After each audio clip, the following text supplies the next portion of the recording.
going up. You can't take from us. We ain't slowing up. Look what life gave us. Always going up. You can't take from us. We ain't slowing up. Look what life gave us.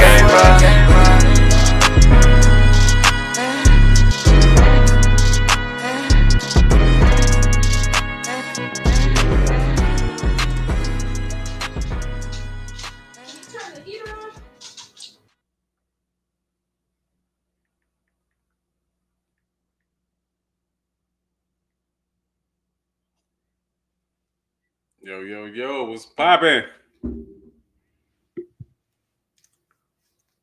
Oh, you stepped away from the camera? Yo. Okay, there you go. What's up with it, man? Oh, chillin', man. Let's kick this thing off. Welcome to another episode of Your Mind Podcast, where we come and free your mind and help others free theirs. I am your co-host, and I go by the name of Woon, and I'm all about balance like the bride and the groom. All right. I go by the name of Self-Made, man. You know you got to tap in with self to know thyself. Always. He switched it up again, huh? Switched it up, man. Hey, balance is just there. This shit was Robert Boom. Fuck it. Let's go. That's gonna be endless. Yeah, what's the word? I'm gonna wait till you run one of them back and be like, see, okay, you done ran out of some shit. Everything got a cycle, so it's Gucci. I'll be well within my rights.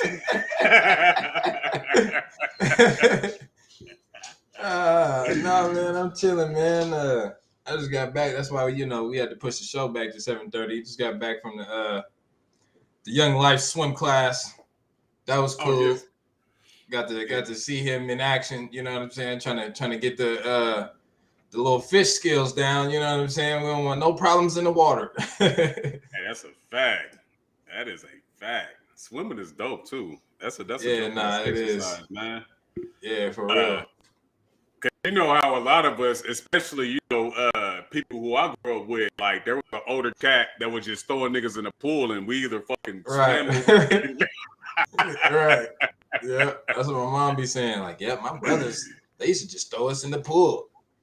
Yeah, that's it. Damn. Like, look, you either swim or you drown, right? That shit works though, man. But that's a dope segue into the topic that we got going on for tonight, man. Right. Not necessarily 100% related to that, but it somewhat is. In terms of the discipline, that kids come up with and shit, or that they grow up having to face and whatnot and shit. Yeah, definitely. So yeah, that was definitely a part of my discipline, whether I like that shit or not. Right. Yeah, I feel that. Yeah, man. But yeah, how was your week though? Man, it was cool, you know what I mean? Lightweight busy, you know what I mean? But as far as the work week, you know what I mean? But definitely. Other than that, man, it's been smooth, you know what I mean? What about you? Oh man, it's shit. It was smooth until the last day. Nigga, hey. I know that no sleep. Yeah, I was just gonna say, man. Yeah. And hey, you want to know what? I was thinking about it too. A lot of the shows that we did, I was probably nigga off of pure your energy and off the people's energy. Nigga, if we didn't do the show, I'll be passed out somewhere. Especially right now. You said you was on a 36 run. Yeah, 36 run, man, like 5 hours only asleep. If that, I would say probably a solid 4. But when I got home, I was just like, yeah, man, I'm finna go to sleep. But I didn't touch Vegas till like 3. And then like, man, the day started at 5, 6 o'clock. So I wasn't finna go to sleep. Then I had to go to the DMV out of all places. And that chopped up me. Yeah. That's a whole day, goddamn, within itself. Yeah, DMV small, but because I'm not home like that, usually when I get home, I can't just sit back and chill. I gotta run some errands and take care of business and go to the like it's hella shit, man. So tomorrow, if don't nobody hear from me, nigga, I'm chilling. He hit the sack, man, for reals. Yeah, I feel that. I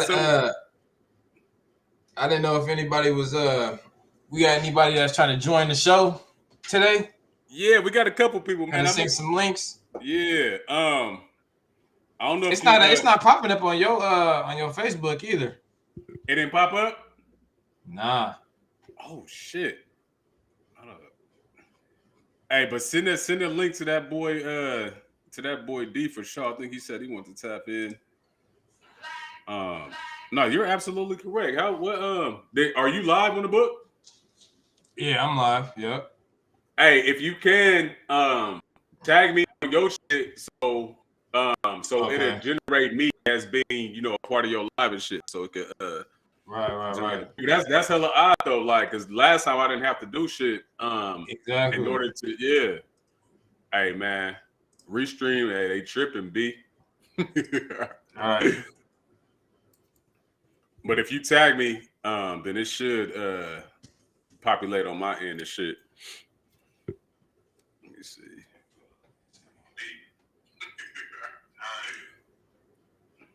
Populate on my end and shit. All right. Yeah, it's funny. Your shit just not popped up. Hey, but shout out to Vaughn. He in the building early. Yeah, first one. Yeah. My shit tripping. Your shit tripping too? Yeah. Oh no, it tagged me in the post. Let me see. Okay, there we go. What's bruh name on Facebook? You talking about D? Yeah, Vincetti? Yeah. Hold on, wait. I'm trying to get to my page. Oh yeah. Okay, it's on my page. It's Gucci. It's on there. Yeah, we live. And while we're doing that, give a shout out. I'm telling you, they're gonna have to sponsor us, B. Hey man, you got one every show damn near. Hey, you might want to send them something. I'm gonna send them just hella clips, like, hey, bro. We finna be them niggas that you see them YouTubers and then like halfway, like 4 or 5 minutes in, they do like a little commercial. Yeah, hey, that's a fact. They'll be like, oh, y'all sold out, man. Y'all doing commercials for Bel Air and all this other stuff. That's right. I'm gonna be pop like it too. Hey, but fuck that. You see I'm repping though. I see it, bro. This is the first week. You feel me? Yeah, that thing nice. Let me toss this G thing going and shit. I'm gonna have to step it up. Yeah, on the slide, Mom said if you want one, she'll send one to you. Oh, okay. Yeah. She said she'll slide one. Like, hell yeah. Definitely. You ain't get official with it one time. Yeah, it's a fact. Hell yeah. But nah, man, what you think, man, about the topic at hand? Is whipping kids the best way to deal with them? Their behavior? Nah, man, because I grew up kind of conflicted. I got hit with stitching cords and game controllers and shit. Race car tracks, nigga. Huh. Yeah, and I'm making light of it now. It's a funny situation now. Right. But I don't know, man. I think that shit is kind of generational. Because I don't see, too many of our, generation and generation that came after me anyway, that actually like really whoop. Like I don't want to speak for everybody, but I don't see a lot of motherfuckers just whooping their kids. Yeah, I don't either. I definitely don't. Yeah, my buggers seemed more prevalent when we was younger. You know what I mean? Yeah, when we was kids, niggas was getting their ass whooped. Yeah, and you knew it. They say it. They come outside mad. You know, like all types of stuff to where you just got your ass beat. You just got your ass whooped. You still got the cry face and shit, like nigga. Yeah. You know you still got. Hold on, nigga. Go back in the house. Go regroup, and then come back outside. It's Gucci. Mm-hmm. For real, they're not coming outside. That's another way you know what I'm saying. That's how you know for sure. If you don't come back outside, oh yeah, he got his ass beat. Yeah. Or for the parents that you cool with, they'll beat your ass in front of your friends. Right. Hey, the ones. Remember, I don't know if you ever had it, but the parents that was coming up to the school beating the kids in front of everybody and doing the most. Yeah, okay, so let me say this to that. I have never experienced that. Yeah, like, not that one. I ain't experienced it, but I know somebody who experienced it. Yeah. You know. Not to say that because well, I was in a 2-parent household for on and off and shit, but for the most part, my mom was at work. So she ain't even had time to come up to the school anyway.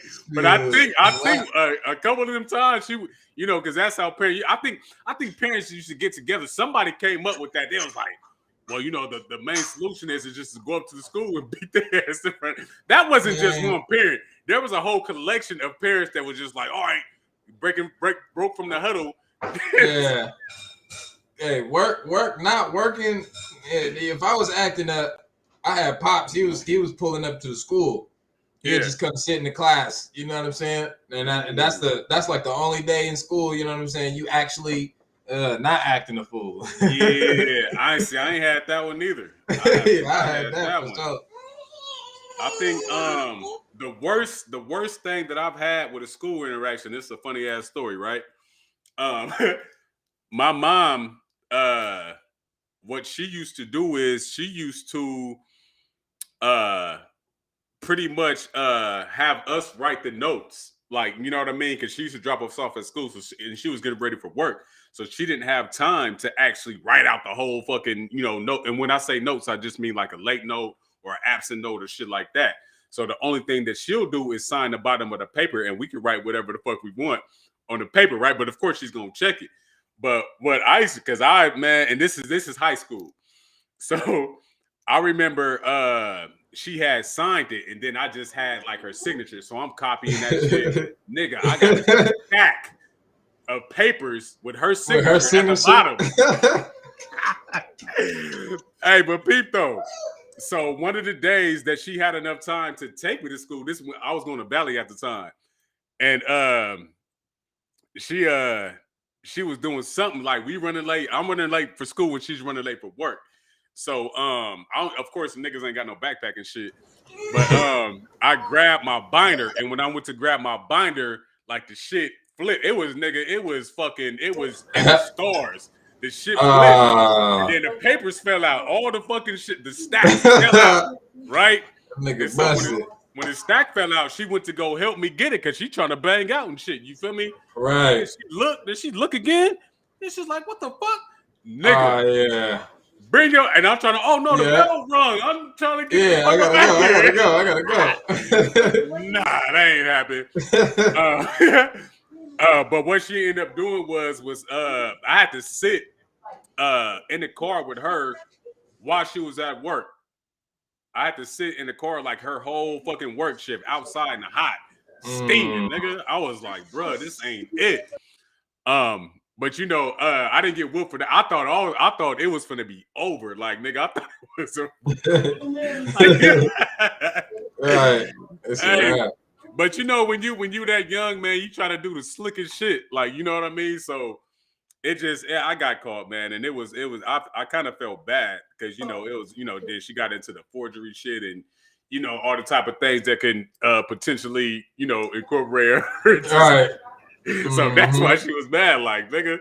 But man, I ain't never had the get whipped at school or have my parent come up to the school. I haven't experienced that. Yeah, I ain't got whipped at school, but I had pops for surely show up to my school for sure. Yeah. Okay.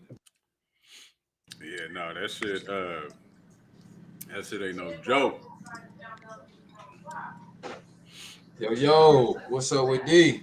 Got D in the building. What's popping? Salute. Salute. How you feeling? Man, good. Yeah, Yes, sir. Yes, sir. Yes, sir. Yeah, man. We just chopping it up, man, about this parenting, man. And you know how it was different. I can't say it's different. I don't know if you had any experience. We just shared experiences. So we're gonna have to ask you flat out, right when you come through the door. Have you personally have any one of your parents come up to your school to either whoop you or to sit in class so that you will behave? Yes. He said yes. Both scenarios. What was the story behind it?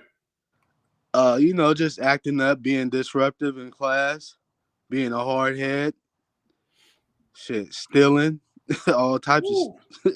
all types of stuff. So when you because we got to get into the whipping part. Like, was it like I don't know if it was your mom or your dad, but whoever it was, did they really put in that work, or did they hold back because you was at school? Shit, man, I had to take one at school, and then when you go home, you that long walk home when you got you like, man, I already got it at school, then got slapped, all that, they ain't gonna do too much with the belt at school. Some parents will. Exactly. Yeah. Some parents will if they have no regard, but like, nigga, they gonna pop you, and then they gonna be like, wait till you get home. Yeah, when you get home, it's over. Like, belt action, switches, spatulas, extension cords, Oh, the shit. anything in arm's reach. You know how it is. Yeah, that's crazy. That's bananas. I haven't had that, and I don't know if that would make me act out more, because you got to come back to school the next day hard. In my mind, you just can't come back no punk. You could probably go a little bit more. I was harder than a mug the next day. You already know. Mm-hmm. And that's how like, during slavery, they come back even harder the next day. Like, nigga, I'm in the field. Like, nigga, what? Like, right, man, for real. So I'll come back to school. I'm back. Like, but that shit hurt. That's the other thing about it. Definitely.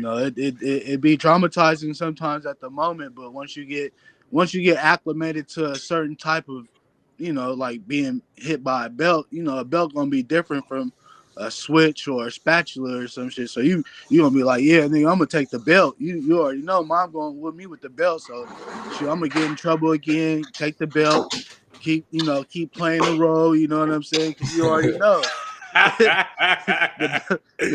the belt gonna be smooth. Yeah, that playing a role. That's every kid masters that. I think at 5. Like, right. You could dictate between the cow skin belts and the real leather belts and the straight plastic ones. You see it when they pull it out and shit. You like, oh yep, that's the cool she one got right the old there. little rodeo one that's all cracked up. Like they ain't gonna do nothing. Right. Hey, on some real shit. I remember, and I hate to tell this story, but this story is funny as fuck, because bro and shit, right? Uh-huh. We were staying in the G, and my mom had a cast on her leg, and she was on crutches and shit, right? Mm-hmm. And so bro had did something, and then so she was trying to whoop him and shit.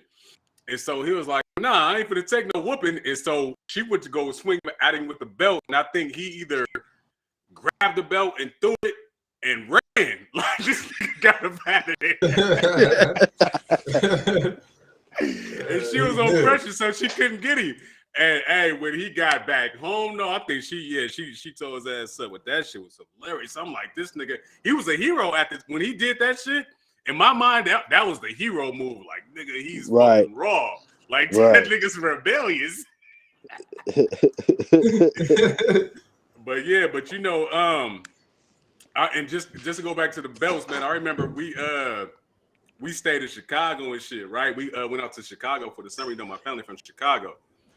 And my uncle, because we was cutting up in a room and shit. We in a room like 6 deep and shit. You feel me? My uncle came in and he was like, because he kept on telling us, like, calm down, because it was like 10, 11 o'clock at night, shit. This nigga came in, and this is no exaggeration. This nigga came in with a belt that stuck up like a fucking sword straight up with one hand. Nice stiffer.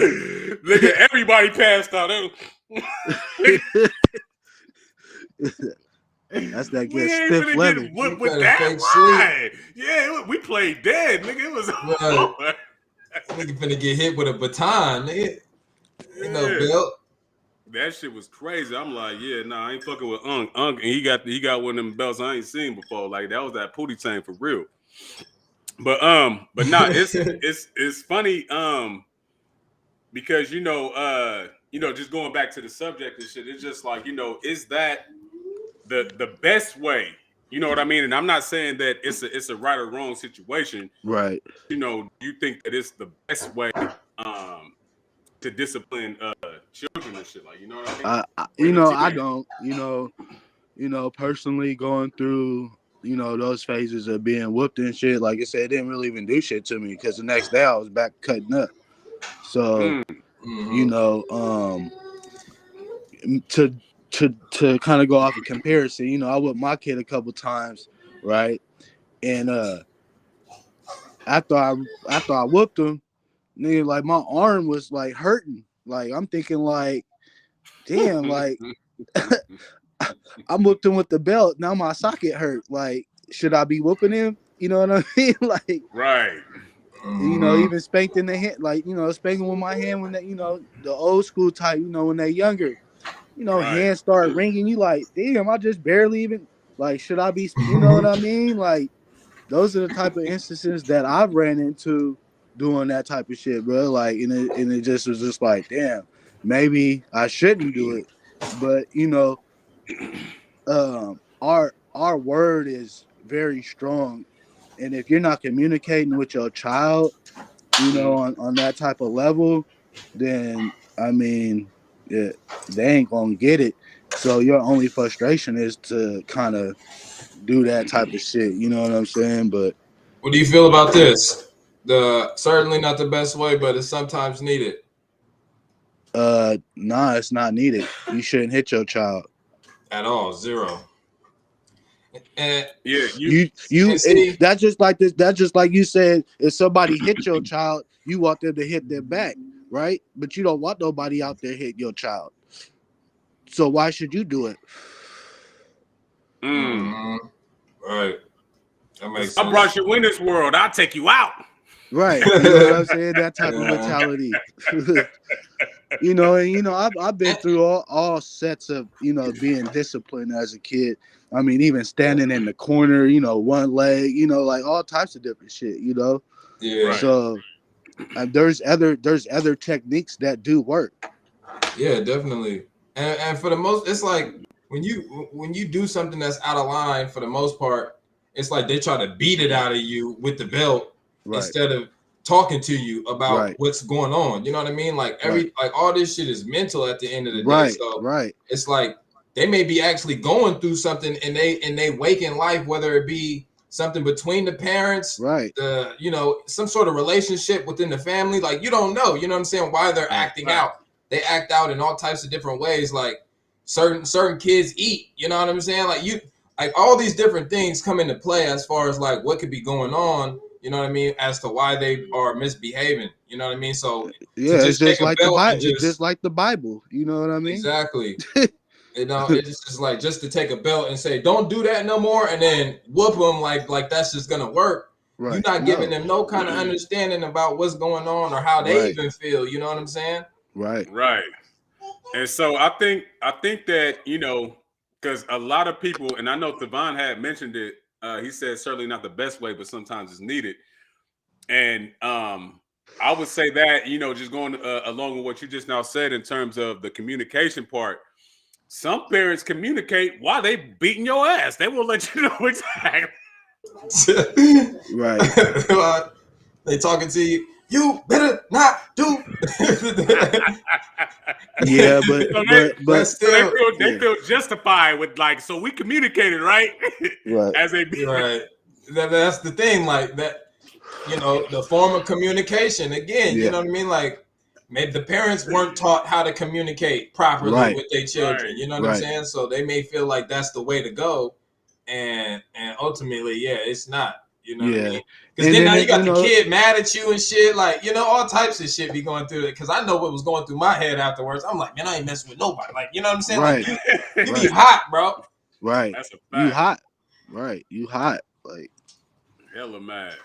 I remember the first and only time that my grandma whooped me, nigga. She beat my motherfucking ass, boy. And this is my grandma, so you know me and grandma's got the perfect like this grandma. right. Whoop Tight. my ass. Whoop my ass. Nigga, I'm like, God damn.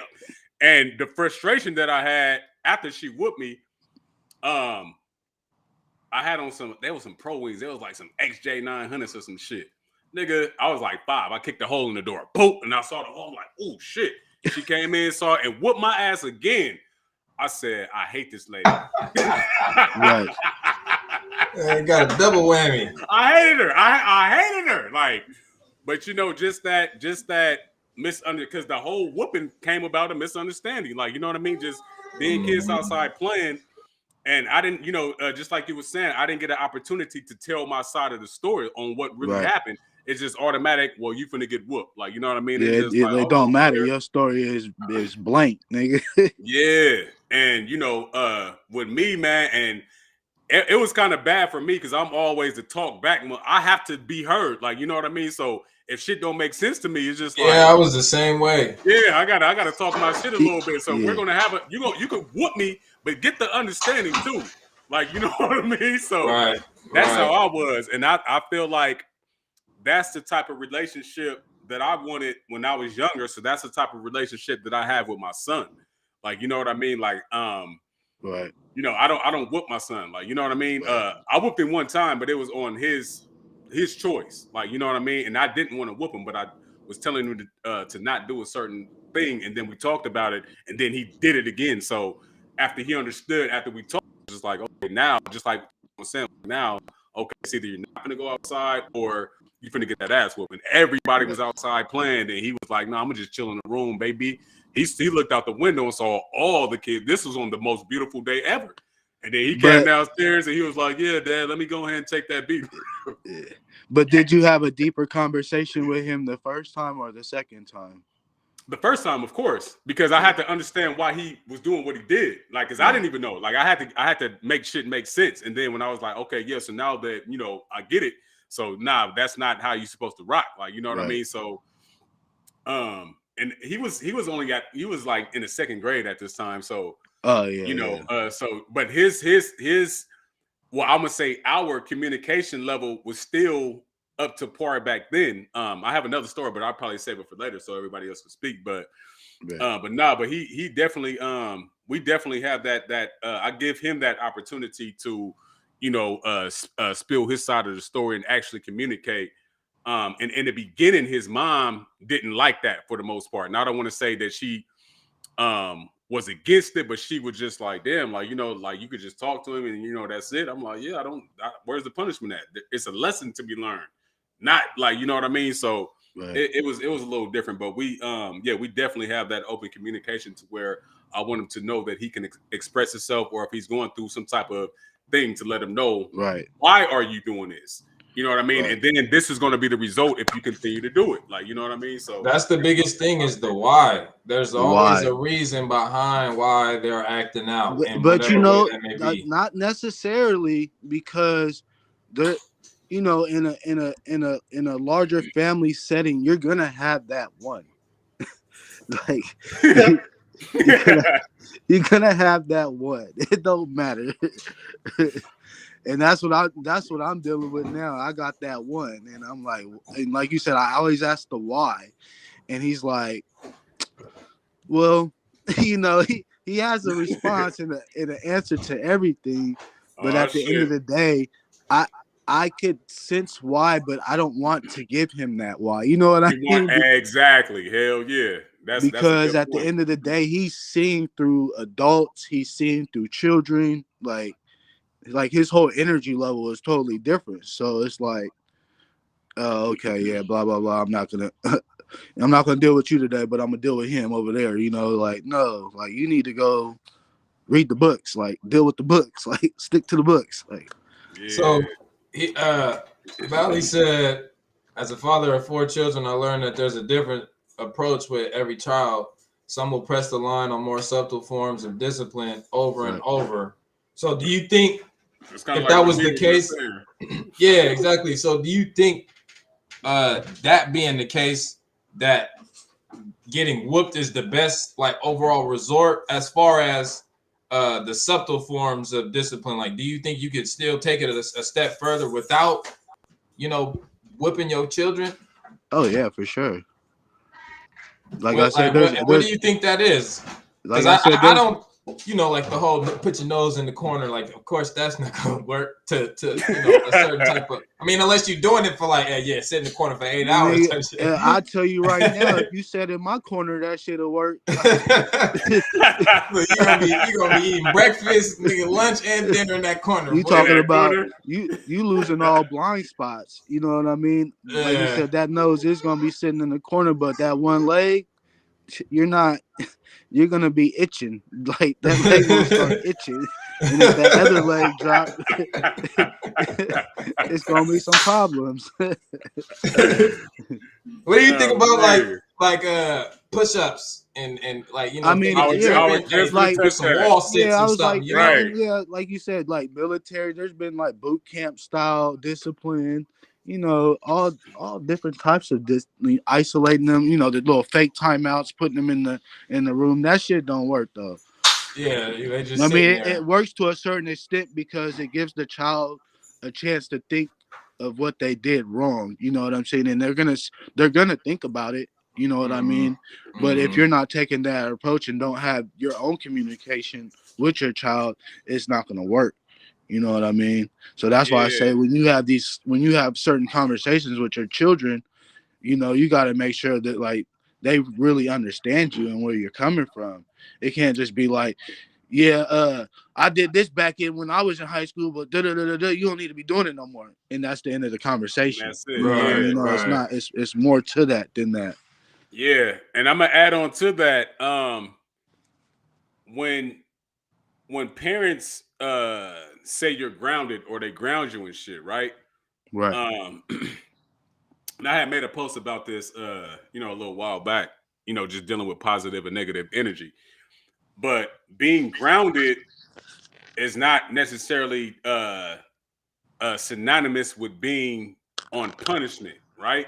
Because sometimes you just need to ground yourself, right? Or you know what I mean? So when you have too much energy flowing within you, and then they put you on that timeout, to ground you Exactly. so you can Right. get back centered. Like, you know what I Right. mean? So, and that's even if you have too much positive energy and then they ground you so you can get into that quote unquote negative energy so it balances you back out.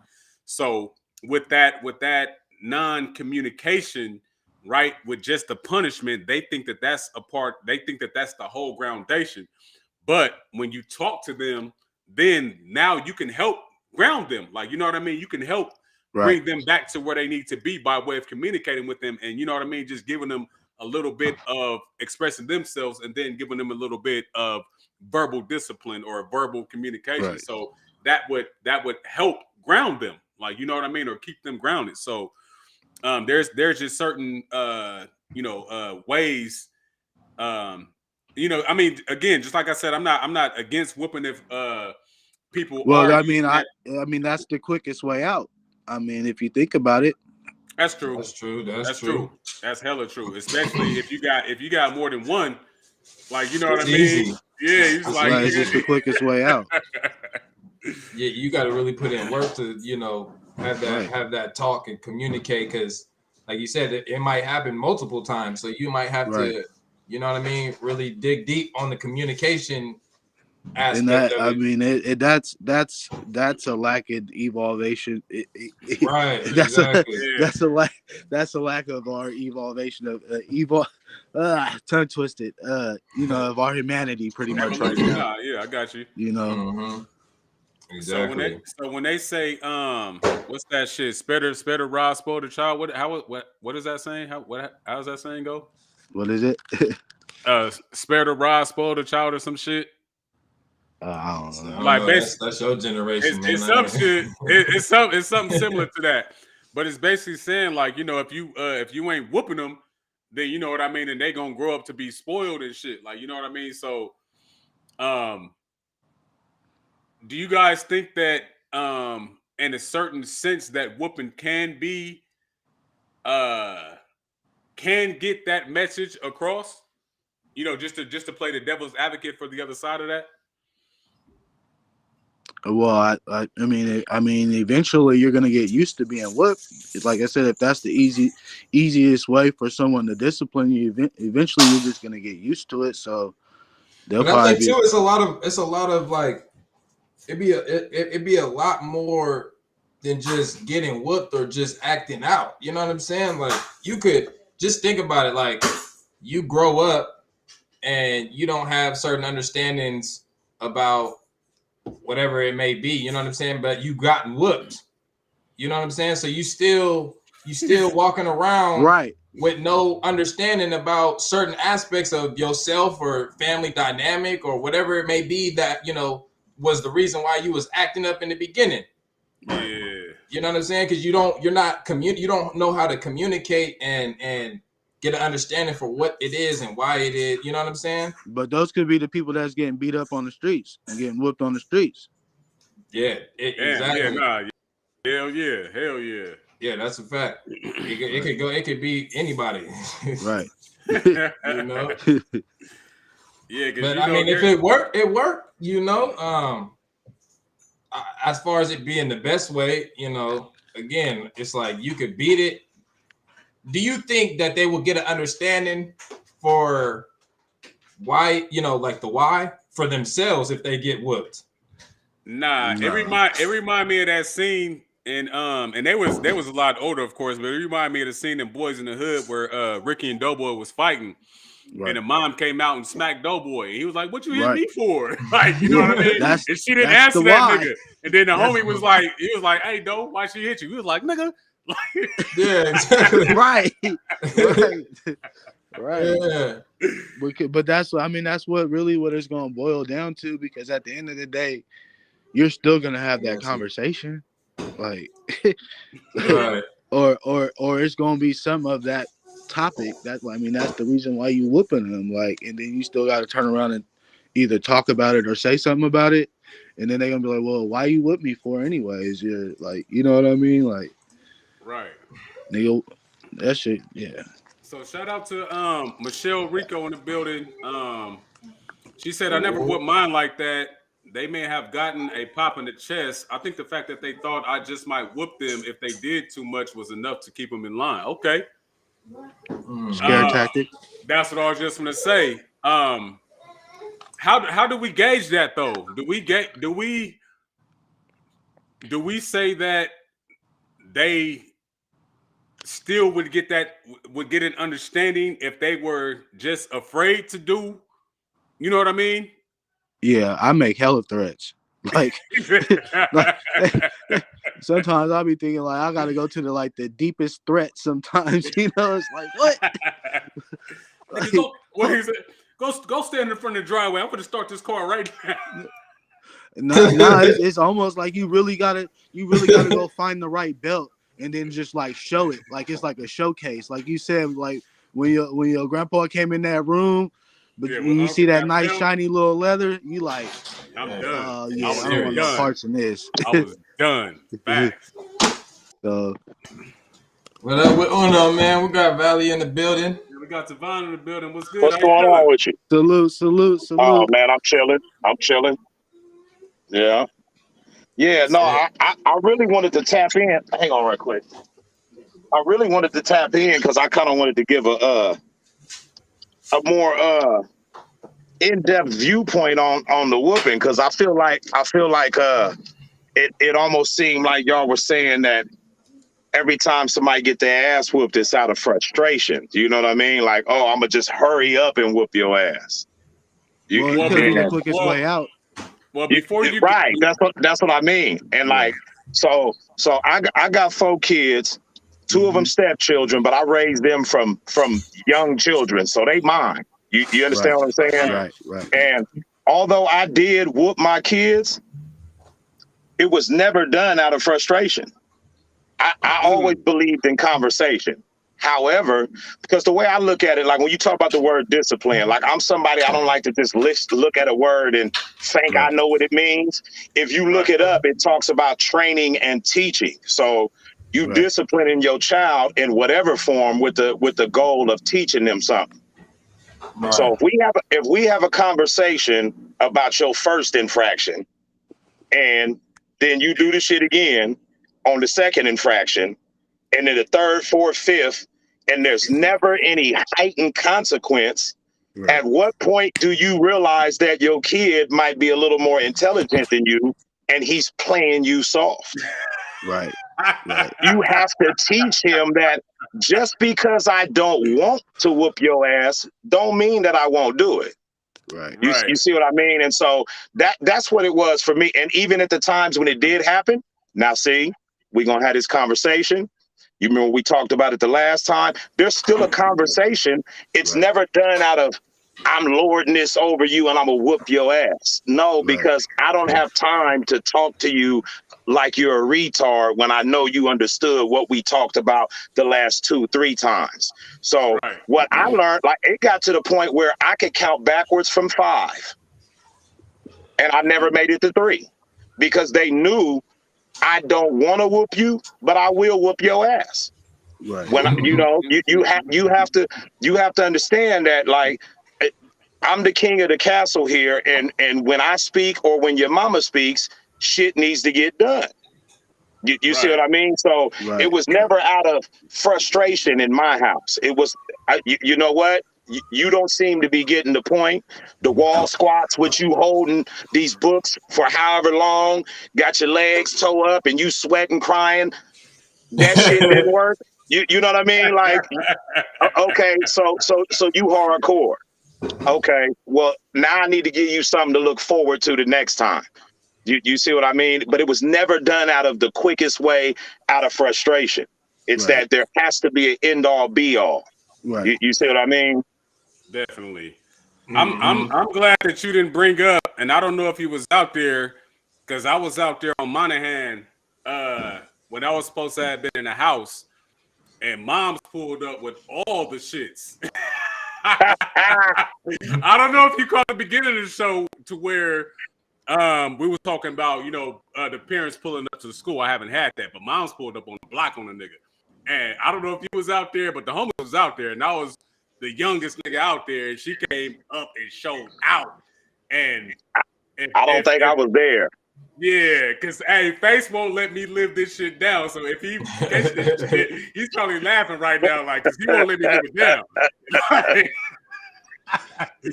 But just going back, like, just out of the frustration part, I wouldn't necessarily say that, but I know sometimes that is the case, like, and that's just facts. I've seen it before, right? That's how it was for me growing up. And that's why I never did it like that. It was like, oh, you got a line, I'm gonna whoop your ass. Oh, you got a line, I'm gonna whoop your ass. Like, that's how I was raised. Exactly. Now, So do you think? No, go ahead. No, go ahead. You got it. Okay. Now, I was just gonna say, do you think when they continue to do it over and over again, that it's a test between the two of you? Because you know what I mean, like as far as the parent saying not to do it, do you think that it's like a conflict between the son and the parent, or just something within them? That's kind of where I was going to go. So I'm glad you asked that question. Okay, that's why I meant. That's why I said what I said in the comments, because, man, when you got multiple kids, what's good for one, that shit don't even matter with the other. You dealing with different personalities. You know what I mean? So my stepson, he was the one that, like, it didn't matter what you did, he was always gonna cross the grains. You know what I mean? Then my second oldest, she terrified of getting in trouble, let alone getting the ass whooping. So she always trying to fall in line. You know what I mean? Then my youngest daughter, who's 15 now, the last time I whooped her, I think she was 6 years old, because she took it like, oh, okay. ain't even shed a tear. So I knew, like with this one, the only way I can get to her is through shit that's actually gonna penetrate that wall. You see what I mean? It's a different approach with everybody, and why they showing out is gonna be a different reason. You gotta pinpoint that on an individual basis. Right. Right. And that's what I was gonna ask. So, because you said that, that may be the last and final resort. And then, just piggybacking off what Self-Made asked, did you ever find out what the reasoning behind the continuous acting up was, even though, there was the understood consequence behind the actions? No, I knew what it was. And I ain't gonna put all that out there just, out of respect for people's privacy. But yeah, Definitely. I knew what it was. And it was a deeper underlying issue, but it was something that was beyond the control of our household. Because you gotta understand, I'm dealing with a stepchild. You see what I mean? Right. So yeah. Mm-hmm. Yeah, I have a stepchild too, so like I can't even take that approach, and I wouldn't even, think about it, because like at the end of the day, she ain't, girls are different, like, that's one of the things that I've noticed with disciplining kids. I've never really had to discipline my girls more than I discipline my boys, and it's very rare that I have to discipline my girls. I noticed that with my daughters, the thing that hit them the most was when they knew that I was disappointed with them. That shit, it cuts them deeper than any other form of discipline you could think of. They be like, damn, Dad don't really vibe with me right now. That shit would fuck with them. You know what I mean? That's the emotion. That's the emotion you know part. what I mean? So, Right. the emotions of a woman. They gonna feel that for sure. Mm-hmm. Yeah, I remember one time my oldest had did some shit, and I come home from work. I didn't work a long as 14, 15 or day. I come home to the news of all of this, and wifey going through it with it, and they break the story down to me, whatever. And I just looked at her and walked off. I didn't even say nothing. And so after I got showered and did my little routine, she came to talk to me. And what I found out after our conversation, her mom had told me, yeah, like, you just walking off on her like that broke her to pieces. You know what I mean? Like, that's what I mean. It's a different approach. It's hard when you're dealing with kids, because shit, you got to really be on some psychological shit, man. And if you ain't there, you better get there shit before that baby come out, because you got to be on some psychological shit. Yeah, definitely. Yeah, no, that's real. Yeah. So with that, and this is this question is kind of off subject, but it's on. Do you think that naturally that we want to go against what would be considered the rules? Did that question come off correctly? Was that good? Yeah. I understand that. I think for me personally, that was always the case for me.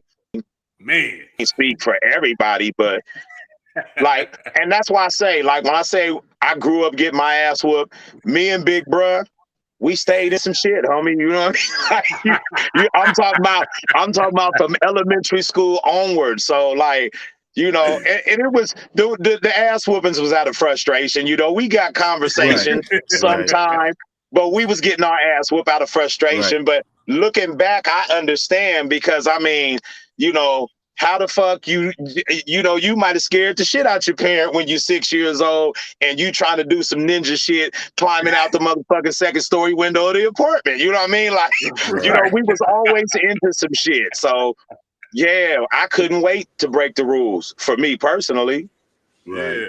That's how it was for me too. Yeah, same here.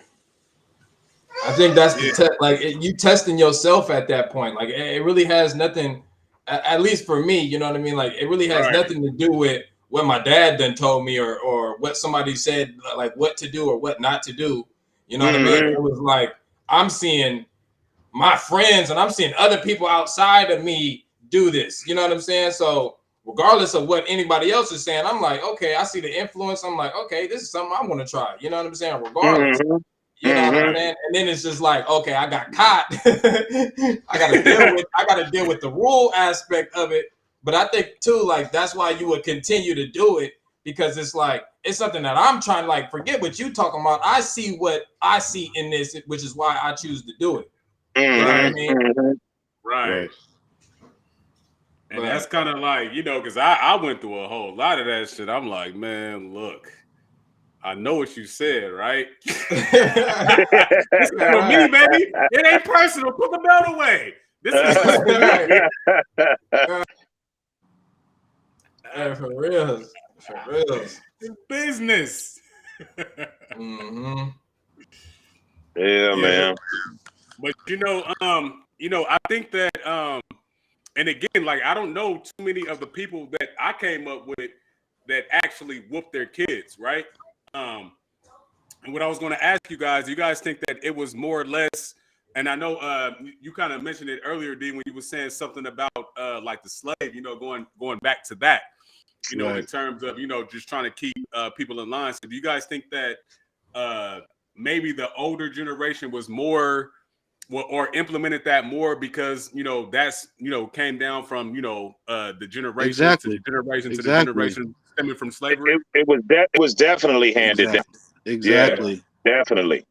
You know, my on my dad's side of the family, my grandparents were the children of sharecroppers. You know, they born on a plantation. You know what I mean? So they come up underneath all of that. That shit is it was definitely handed down, and you know, it's some shit that's deeply entrenched in our culture. But I think another aspect of it, just because, like I said about that psychology shit, you know, it's really important for somebody, if they want to have kids, you got to make sure you doing that. You got to make sure you already emotionally, you know, mature yourself so that you can deal with what it really takes to raise a child. Because a lot of times, you know, we ain't planned no children. The shit comes about. That doesn't necessarily mean that we're ready to do that job, that we're properly fit to do the job. And that's why you see people reverting back to what was done to them out of that shit that was passed down, you know? Yeah. We got to break that generational curse. Most definitely. Definitely. I mean, like you said, I mean, like the mouth is the most powerful, like the tone in the voice is the most powerful thing. You know what I mean? So why did it stray away from it and go that route? You know what I mean?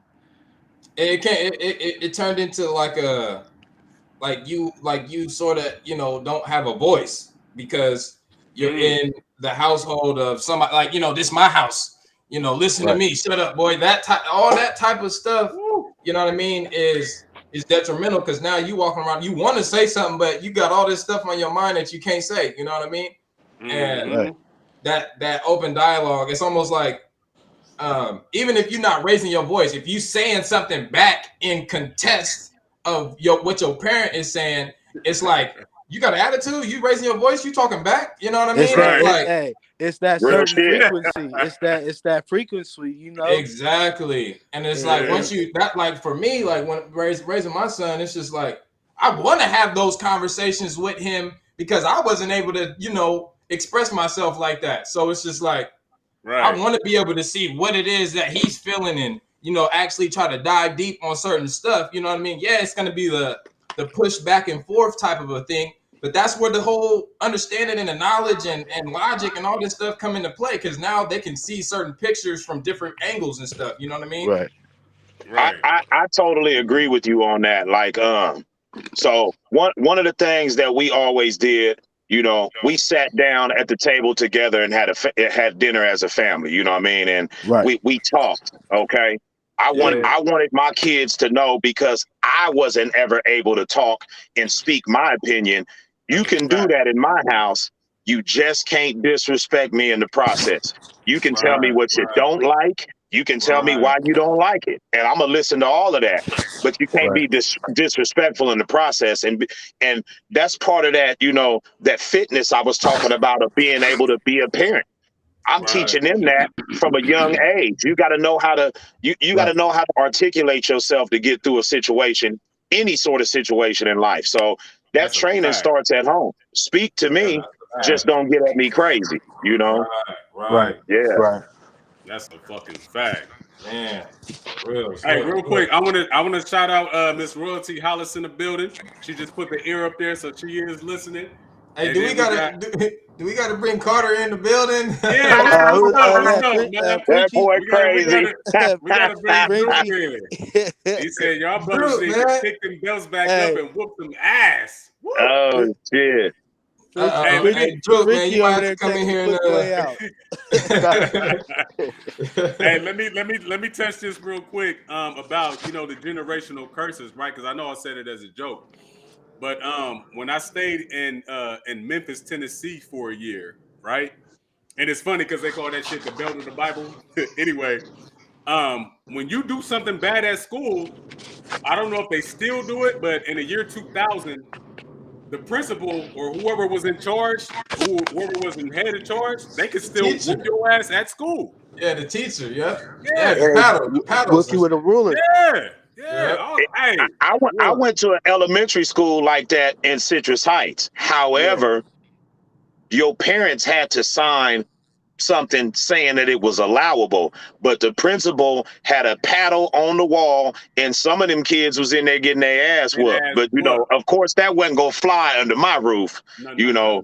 But nonetheless, though, I literally seen that shit. Like, damn, this motherfucker, like, he whoops kids up here, But see, that's what I said too, though. I mean, you allowing somebody else to whip your kids, or you wouldn't allow it. So why would you do it yourself? You know what I mean? Right. Yeah, that makes sense. Yeah, something else, because you said, Woon, about we gotta break that cycle. We gotta, free our minds of that bullshit. Now you think about it. Y'all talked about whooping out of frustration. I'm angry. I'm upset. I'm gonna whoop your ass. So what we're in effect doing is we're failing to give our children conflict resolution skills. Right. So now when they go to school and somebody does something that leaves them frustrated, how can we be mad that they turned around and put tips on that kid when that's what I've been showing you? When you get under my skin, when you piss me off, you do something I don't like, I go upside your head. I didn't, in effect, taught you that that's how you deal with shit. We're robbing them of the ability to learn how to resolve conflicts using their mind. You know what I mean? Right. Yeah, no, that's definitely true. That's a bar. That's a bar. There's other options, besides getting into a fight. Like if you're talking with somebody and then you have an understanding with that kid, kids don't have understandings with each other these days. They can't even come to bear to have that type of conversation or conflict resolution. So the end result, it becomes either bullying or fighting, or it's just overboard, and the teachers don't want to deal with it. So you getting a phone call, and then you, like you said, they frustrating you because at the end of the day you getting this phone call. So you like, man, well, I'm gonna go whoop them. So now they back at school the next day, like you said, and now they fighting. So it's but that's it. It's bananas, man. Because just like you said, that's the conflict resolution. takes you so far in life. Right. Absolutely. It's just not something to bypass an ass whooping. It's just not something to wiggle up out of something. It's really to really have an understanding and shit, right? And me personally, even though I was rebellious at the time, and I probably got whooped more than I needed to, but when it came down to ain't that how we all feel? Hey, a lot of that shit was abuse. God damn it. Hey, I no was gonna say doubt. I got a No, lot of hey, I got because a I'm lot of telling you, uncles too. my mom's a hit a Yeah. nigga with the closest thing to her. Okay. Hey, I have to tell this story. I have to tell this story.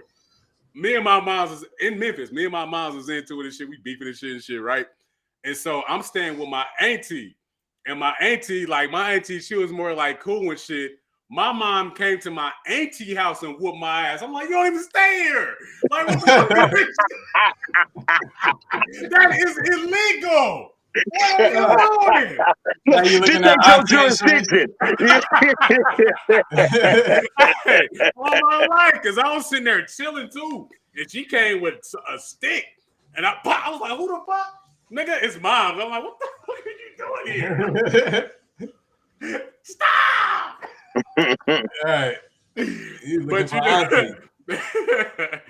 but you know, it just get that real to where, like, you know, so when I got of age, like, you know, conflict resolution for me was always trying to figure out, you know, because that's why I was getting into a lot of shit with my mom, because I was trying to, you know, figure out some shit.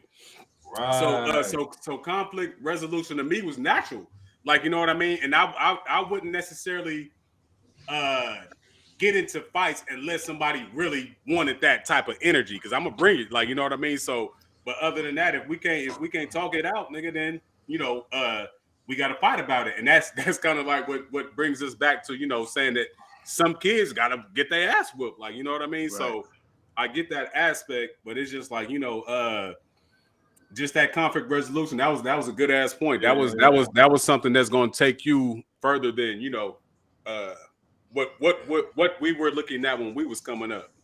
Definitely. Yeah, That shit saved me. No I doubt. know 6th grade. Shit, if I didn't, shit, they had conflict managers. They was like, yeah, you want to be a conflict manager? I was getting in so many conflicts. They was like, yeah, we just gonna make you a conflict manager. Like, you gonna figure out how to do this shit. Yeah. Right. right. They're like, you getting in too much trouble anyway, so you gonna fix the trouble that's already out there. You feel me? Because you already know it. You doing it. Right. That makes sense too. Yep. You can see the shit coming. Mm-hmm. Yeah, that's real. So Miss Royalty Hollis, she said, and shout out to everybody that's in the chat. I ain't been reading the book, but I'll let y'all live on there. She said, me too. Mama whooped me till I stopped crying. Hold up, wait. Damn. Hold up, say that again. He's sitting here. She said, Mama whooped me till I stopped crying. God damn. Yeah, that's Hey, that's a hard one. Type 1 if you just Hey, she gotta be hard, cause that means that shit just ain't phase you after so long. You just sitting there like, look, all right, you can stop now.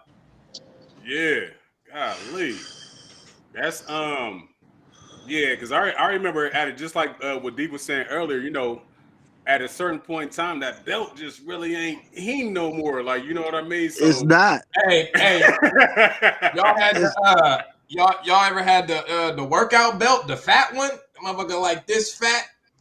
That wasn't doing no damage. No. See, you want a nice, good, solid, like work belt. You know, that got a little bit of flimsiness to it. You know what I mean? Like, if you got the proper belt, you ain't got to hit a motherfucker no more than 2 times. At least if I'm swinging it. If I'm swinging it, shit, it ain't gonna take but 2 licks before you get the point. This the one. Yeah, right. The one you can snap and shit. Pop, pop, pop. This the one right here, nigga. This one right here, boy. Shit, I was hitting hurdles, nigga. You had to catch me, boy.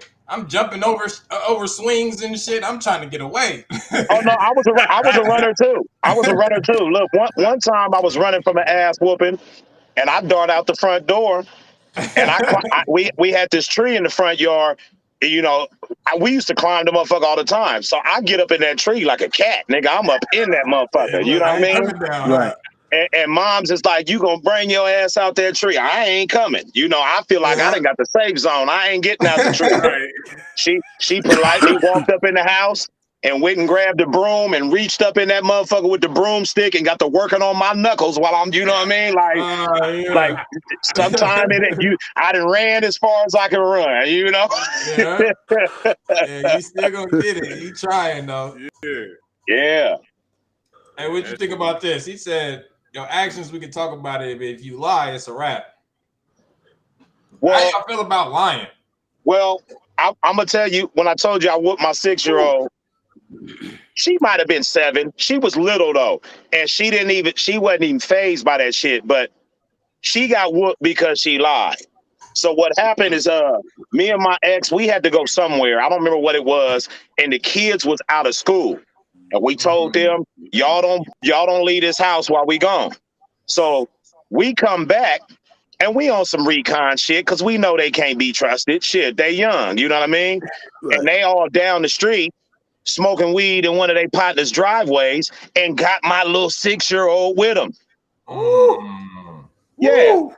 So of course we had a conversation, but the conversation was, you remember that conversation we had about y'all not leaving the house? Right. Well, you left anyway. And we gave them an opportunity to tell the truth because we peeped what they were doing and then slid on to the house and waited for them to come back. Gave them all the opportunity to be honest about it. To tell the truth. They all lied, including the 6-year-old. So you gonna get your ass whooped because you more afraid of them than you is of me. That's problem number one. Okay? The rest of y'all, you looked me dead in my face and told me a bold-faced lie, I'm whooping your ass. Because like I said, I needed them to know that just because I don't want to do it, that don't mean I won't. Yeah. Because you're going to mind somebody in this world, and it's going to start with me. No. He said, hey, the 6...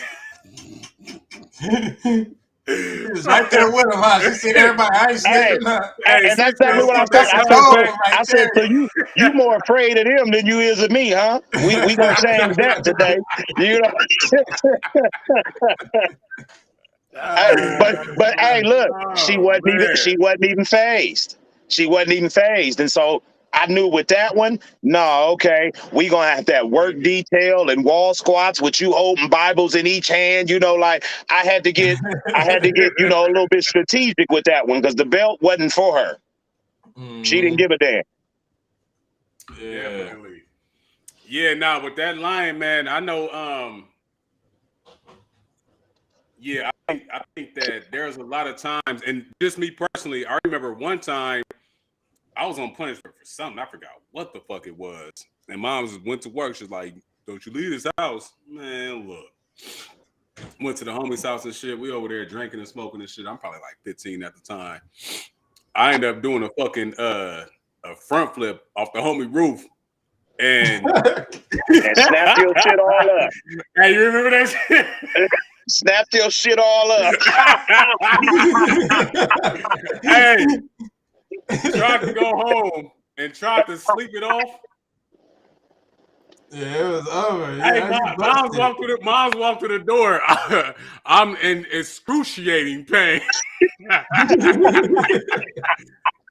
I said, Mom, we need to go to the hospital. Oh, shit. Hospital? What happened? You went outside, didn't you? I'm sitting there with a broken arm. There's no way I can lie. Like there. Yeah, it's over. It's over. But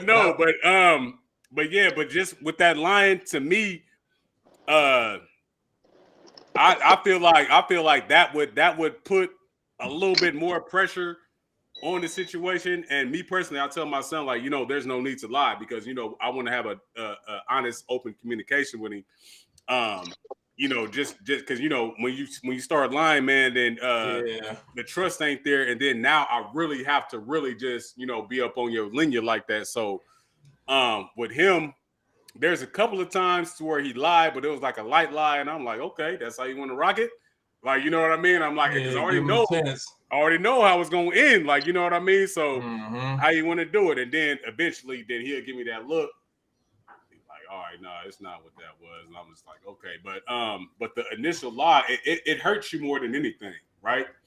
No doubt, no doubt. You know, because you're trying to have an open line of communication, And it's just that distrust that lie breeds, that builds that frustration, that creates that disconnection, that builds the frustration. Like, you know what I mean? So with me personally, I think with the line, you just gotta make sure. And I don't know if there's any real solution for that, because I know that I don't know if we had it on this platform, but I know we was talking to somebody about why kids lie, and it's just like, sometimes kids feel like their freedom is being stripped away. So in order to keep a specific amount of freedom that doesn't pertain to the rules that parents create for them, then they would create a lie just to keep the parents' illusion going on while they're still able to live what they're trying to live. And that's a psychological thing that absolutely. I think that kids learn as soon as their freedoms is stripped away, like probably 3 years old. Hey, don't do that. Why, nigga? I'm a kid. Like, you know what I mean? So the lie just becomes something like, nigga, why are you trying to take my freedom away? Okay, I'm gonna lie to you. I'm gonna give you what you want, but it's gonna still allow me to be me. And so it's kind of it's when I look at lying, it's kind of it go kind of deeper than just somebody just trying to tell you a lie, especially dealing with kids, because you got to understand why the lie is coming, right? Yeah, exactly. But then you look at it like, okay, but even though there's rules, you still don't have to lie. Like, we can still be open and upfront with each other and shit. So there was times to where my son lied, and I just like, yeah, that's how you want to rock. And then, he was just like, nah, nigga, I was bullshit. Like, you know what I mean? So still the communication, like, I don't know. It's kind of crazy. Yeah, that communication is everything, man. If they feel like they can't talk to you, you know what I mean, for whatever reason, you know what I mean, then now and then too, like, well, shit, I don't know. I was just gonna say, like, the whole belt thing, like the fear tactic of, like, if I do lie and you catch me on the lie, and you like, all right, here's your opportunity to let me know. You know what I mean? Like, that whole belt aspect, like, oh shit, I'm about to get whipped. So I tell you out of fear, and not out of, like, okay, I really want to tell you out of real honesty. Yeah, exactly. That's why that's partly why I was the main disciplinarian in my house, because my ex, she was the one that was gonna slap the shit out of kid out of frustration. Wait a minute now. Look, I came up this way. I know exactly how they feel when you do that. Trust me, that's not the best approach. You got to give them an opportunity to understand what's going on. You can't just flash on a motherfucker. Sometimes flashing happens. We all human, but that can't be your go-to reaction, though. You know what I mean? Yeah, definitely. Like you said, like you don't want somebody. You don't want somebody lying to you because they're afraid of the belt. In fact, even that incident I was just talking about, I flat out told them, y'all just tell me what's going on. You know what I mean? And we can deal with this. We can deal with this respectfully. And I told them just like this. I want you to stop and think why I'm even asking you the questions I'm asking you. Right. I tried to let them know that I already knew, and the nigga still lied. They still lie. You know what I'm saying? Like, come on, man. And it could, I mean, it could lead to a bigger lie, after you done whooped them. Yeah, that's a fact. So what wound up coming about, why they adamantly denied it, it was because they knew it wasn't just like, because they was older, they teenagers, you know what I mean? They was like, damn, not only did we go against the grain, we got little Olivia with us, you know what I mean? They had a sense of shame that they wanted to go smoke so bad that they dragged their little 6-year-old sister along to witness all of that. And that was the reason why because we had a conversation after the ass whoopings. We can talk about this, and y'all can be honest, or I'm gonna whoop your ass and we still gonna talk about it. That's the program I laid out. No matter how this happens, we're gonna talk about it. And that's what it wound up being. It was like, they just felt bad that, like, they had her in the mix like that. It was too much for them to admit to. You know what I mean? Right. Yeah. Man, that's bananas. Mm-hmm. And what make it crazy? No, my stepson, I didn't whoop him, but I had to grab a hold of him one time. But that was the last time any of them got their ass whooped, and this was years ago. Right. Because I flat out told him at some point you got to be mature enough yourself to stop doing shit that gets you in this situation. Right. You know, and they seem to get it. Aside from my stepson and the younger one, just because she was younger. But I already knew from that day whooping her wasn't the approach, because she hit me with the Denzel on Glory tear, like, nigga, I feel this, but I'm not gonna let you see I feel it.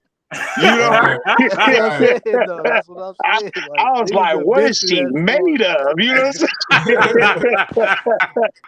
saying? Like, I done had a couple of those incidents where I was just looked at mom boyfriend like, oh yeah, he up, nigga, hold on, nigga, let me drop one tear for you.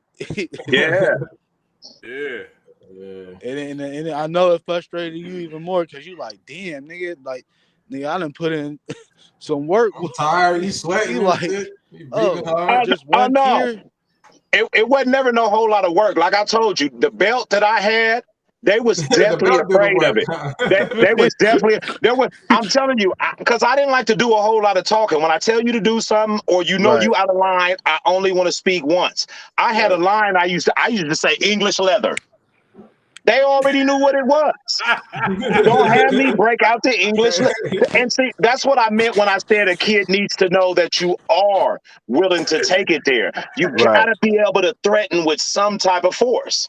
And a Right. lot of times, that's all I had to do was make the threat, because they knew. I'm talking about by the second hit. Yeah, that belt was, man, shit. It was broke. I couldn't even use it. It sat in the closet in case I had to whoop some ass. The buckle on it was broke. It was only for ass whooping. You know what I'm saying? That motherfucker I was was a gonna say, trophy. you said English leather. That sound like a belt that you got to like oil up every now and again. Man, for real. Oh shit! That's funny though, because my auntie, she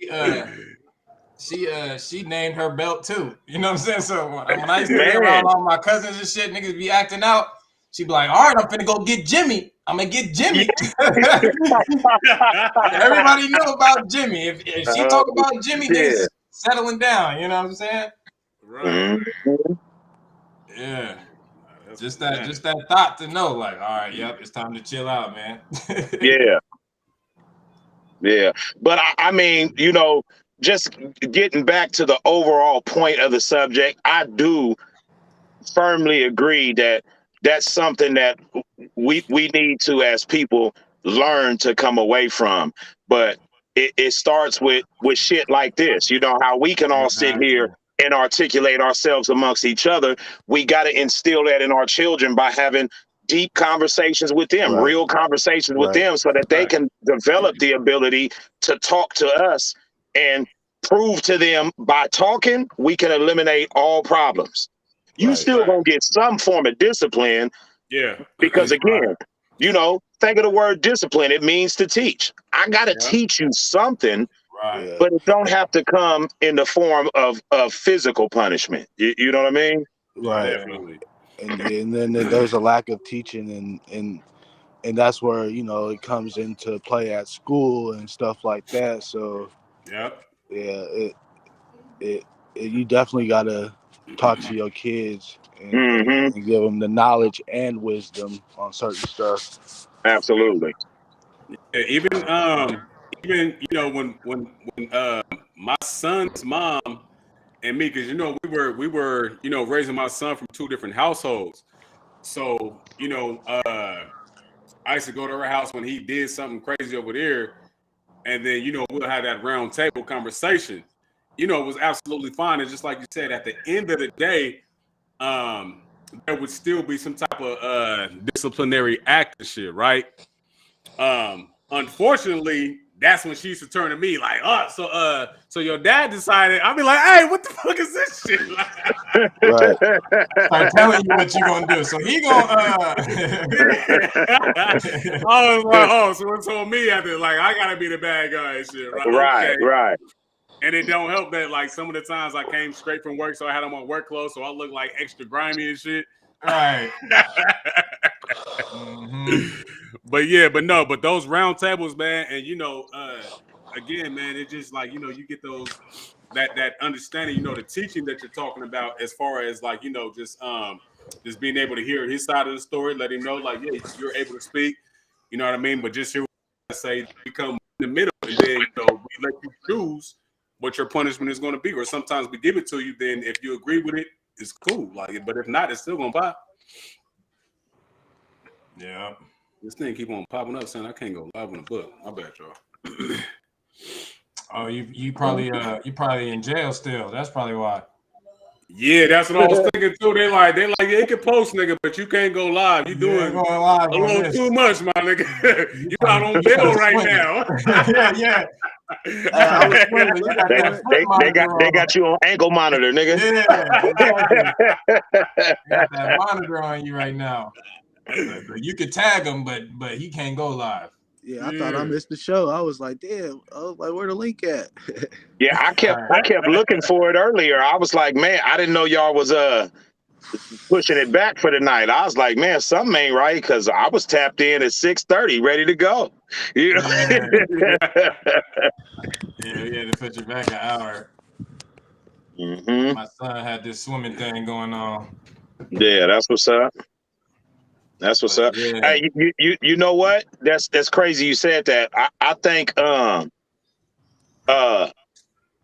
activities is a good way to help keep kids in line also, because it gives them, like how you were saying about they having their own mindset about what they want to do, who they want to be, shit they want to try. It gives them an outlet to do all of that. You know what I mean? Versus you just sitting around here and, you going to clean when I tell you, and you going to take your ass to school. You got to have some sort of outlet for them to learn who they are, learn their own abilities and shit like that, For sure. Yeah. That's a fact. That is a fact. Yeah. That's no, go ahead. Oh no, go ahead. Because I got a story I'm going to tell to that. But go ahead. No, I was just gonna say too, like that right there could be a form of discipline. Because I know just playing basketball, my pop's like, we can't go to practice. Like practice was the outlet to get out the house and to, you know what I mean, to do certain stuff. So he's like, wait, hold on, I gotta finish my homework. I can't go to practice. Like, all right, let me go ahead and knock this out real quick because I'm trying to get out the house. You know what I mean? Yeah. So Right. that definitely, could for surely work as far as snapping you back. Yeah. No, I was just gonna say, with my son, and shout out to Nick Frost that's in the chat right now, shit on Facebook. But I remember I put my son in karate. He was, I believe he was in the 2nd grade, and I'm just trying to make sure that he stays active. Going, just piggybacking off what Tavon just now said. And my son, just like I said, we had an open of communication and shit. And so one day, I'm just now coming from work and shit, and I'm in my brush mode and shit. And I'm picking him up from Aces and shit. And then usually, he's with the upbeat and everything else. We moving and grooving. Today, he's dragging his foot and shit. Backpack seemed like a little bit heavier, and so I'm like, "What's popping?" Like, 'cause I could just see it. You know what I mean? And then he was like, "I don't want to go to karate today." And I said, "What are you talking about?" And I'm like, "Man, you better get your gi, like, what I'm saying, get this shit popping." And just the way that his energy was, it slowed my whole process down. And I was just like, "Okay, what's going on?"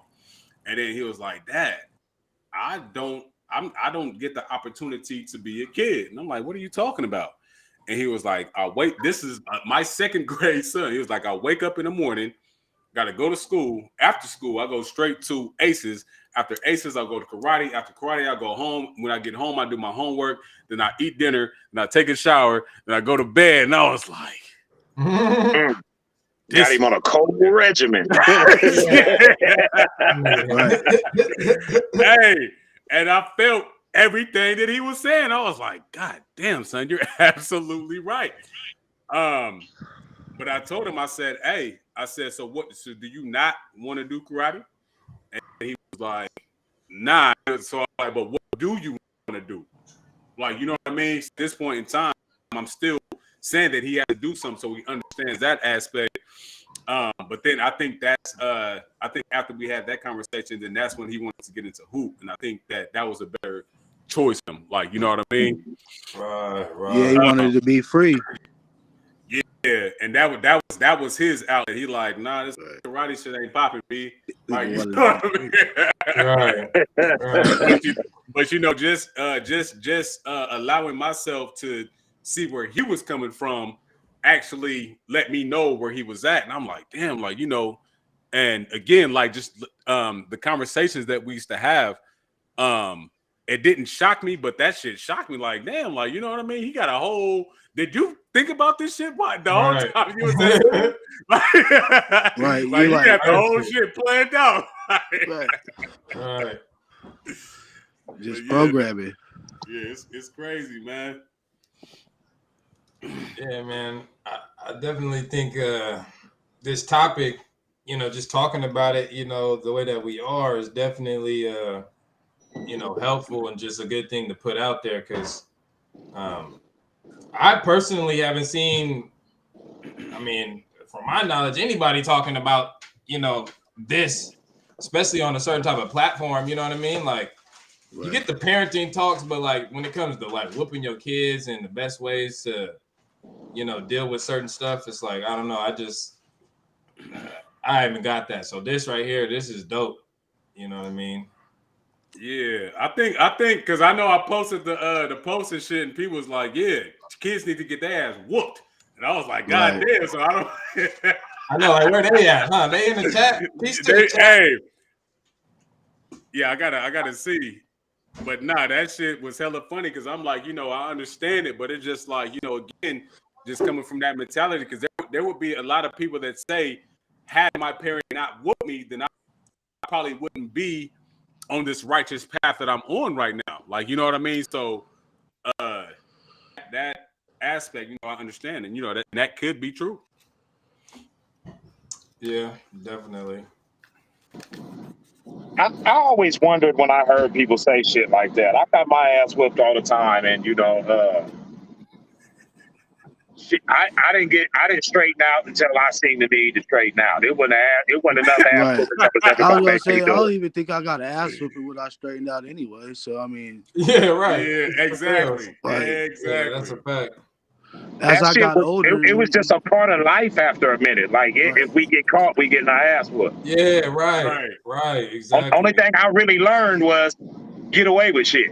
Yeah, right. Try to be smoother. Yeah. Everything. That's a fact. That's everything. Facts. Yeah. That's when before you leave the house, you start planning and shit. So we gotta hit this left because you can see it. So we go to the you start really planning it all out. Yeah. Hey, and it's funny, man, because I remember you know, just to reference a movie, man, again, in House Party, when he was like, man, hey, nigga, you finna get your ass whooped, so you might as well kick it this whole goddamn night and do everything that you need to do. Right. So you know, so look, and then sometimes you don't know how it's gonna go. When you think you gonna get your ass whooped, you be surprised. Me and Big Bro, we used to fight all the time, you know. Yeah. And we in the house, we get into it.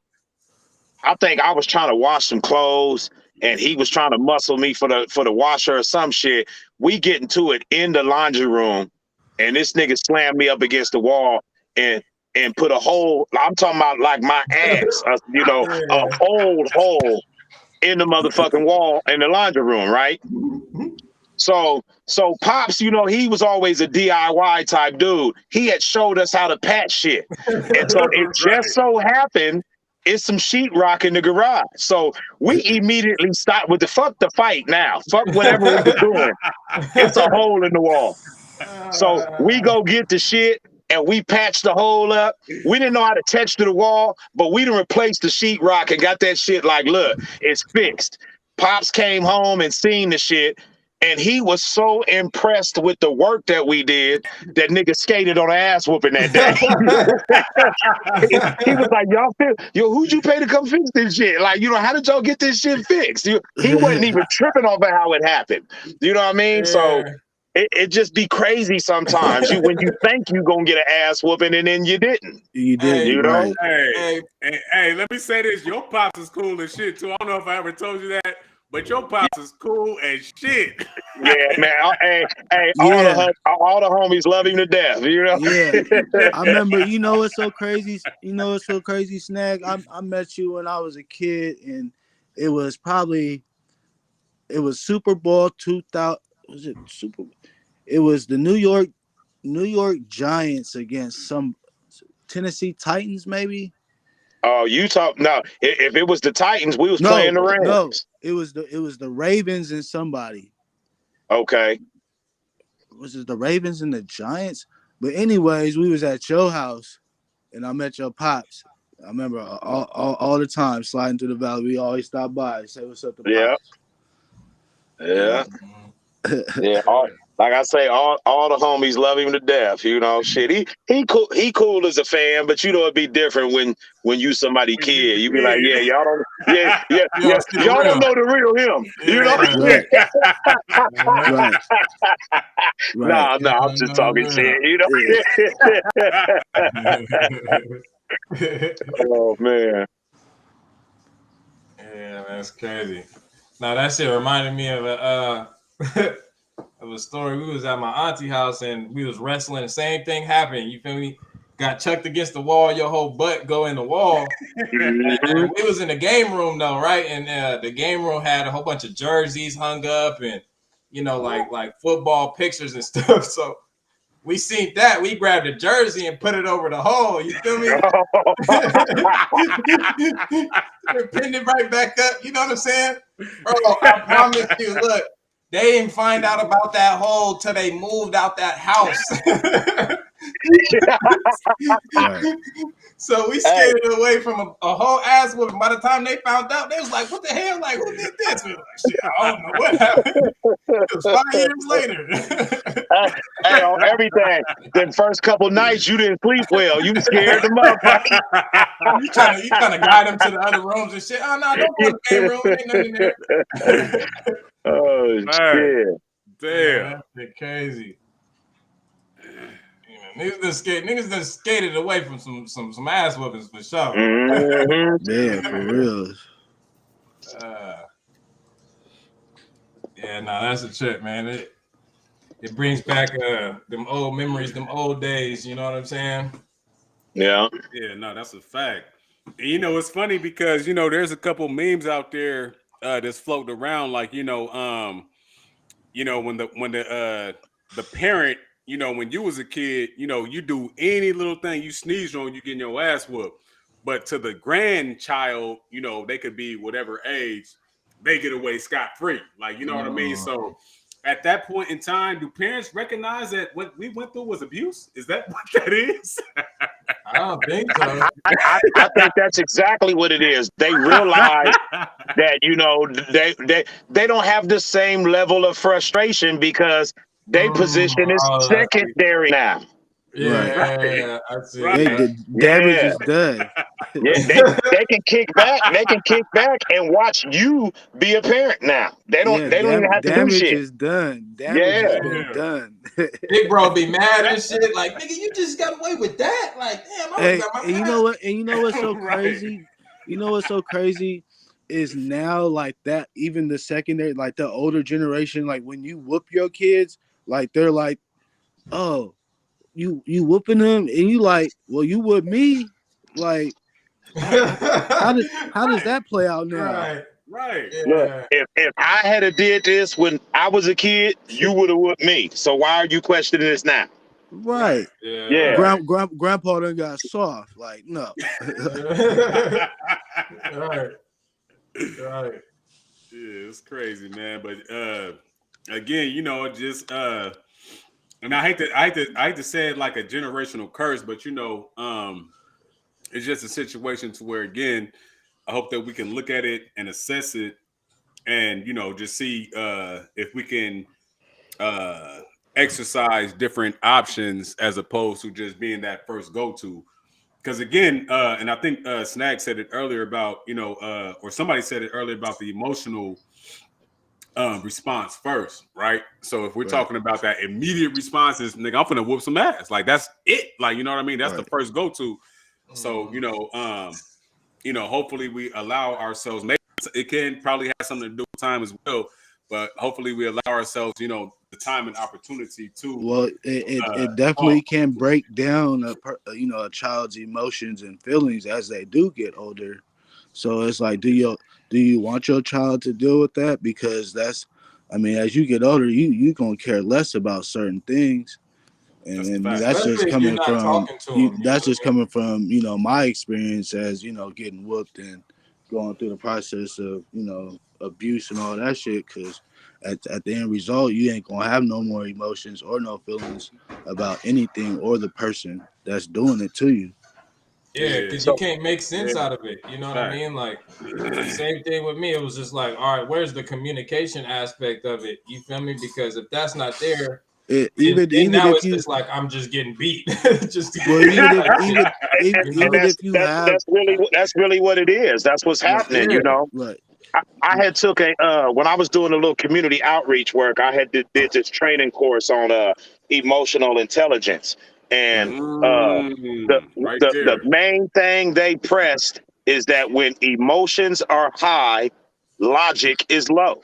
Right. So if you taking an emotional response to something your kid is doing, you're not even in a position to teach them anything because you're not responding from a logical standpoint.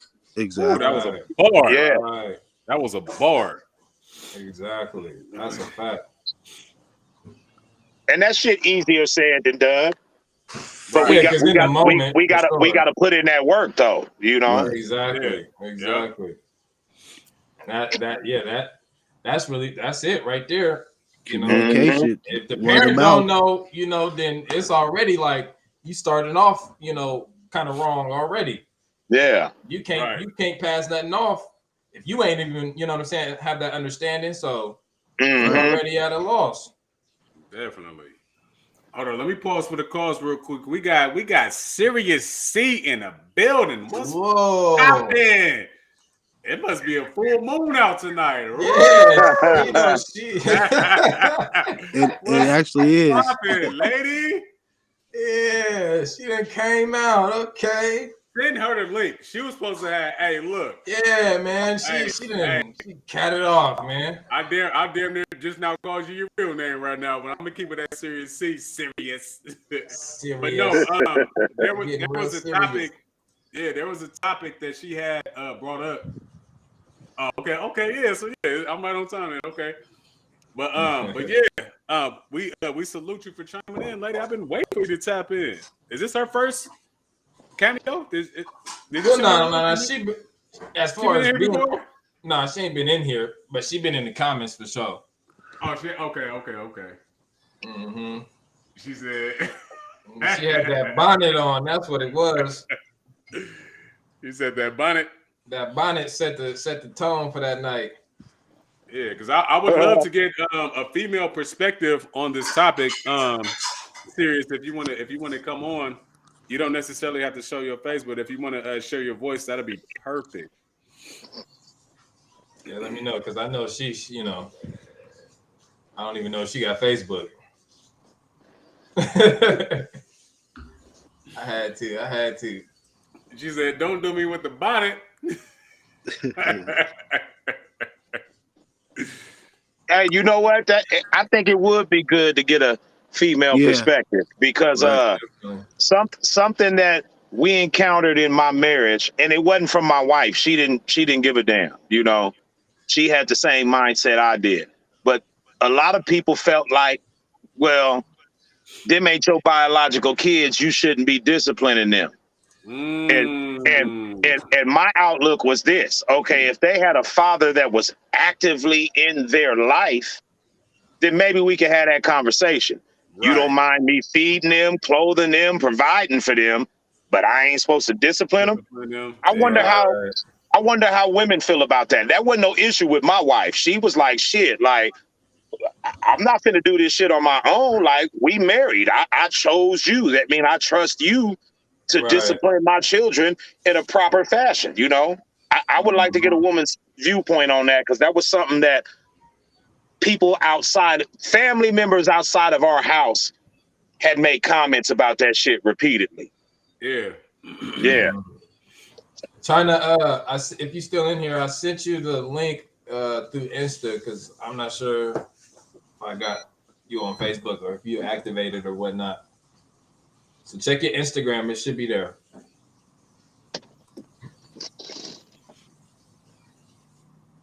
Yeah, with that,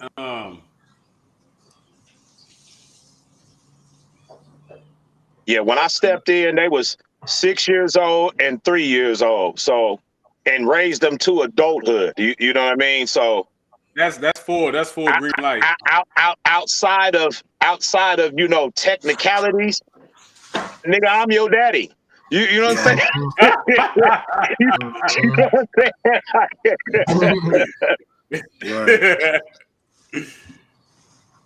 Yeah, that's real. Mm-hmm. And you see that a lot, because then it's like you got these kids acting up, and you feel like, snap, like I can't do nothing, because you know what I mean. And it's just like, especially they part of your household too, you know. Yeah. And the stepson tried to pull the card on me one time, because his dad had like surfaced for a hot second, you know, trying to be around, and he had a conversation with me and was like, you know, I don't really think it's right for you to be doing what you're doing or whatever.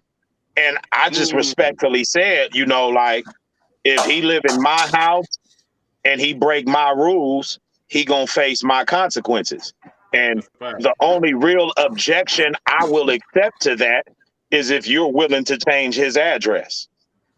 And you know, how am I fucking gonna argue with that? Yeah, I'm clocking in every day doing a job that you ain't want to show up for. I'll be damned if you scrutinize my work. I wouldn't give a fuck what the biological connection is. I'm clocking in every day. Yeah. You know what I mean? Right. That's a fact. Yeah. So you never got hit with that? You ain't my dad. You ain't never got like hit with that, like, ever? Oh yeah. Yeah. Like I said, he tried to pull the card, you know, like, shit.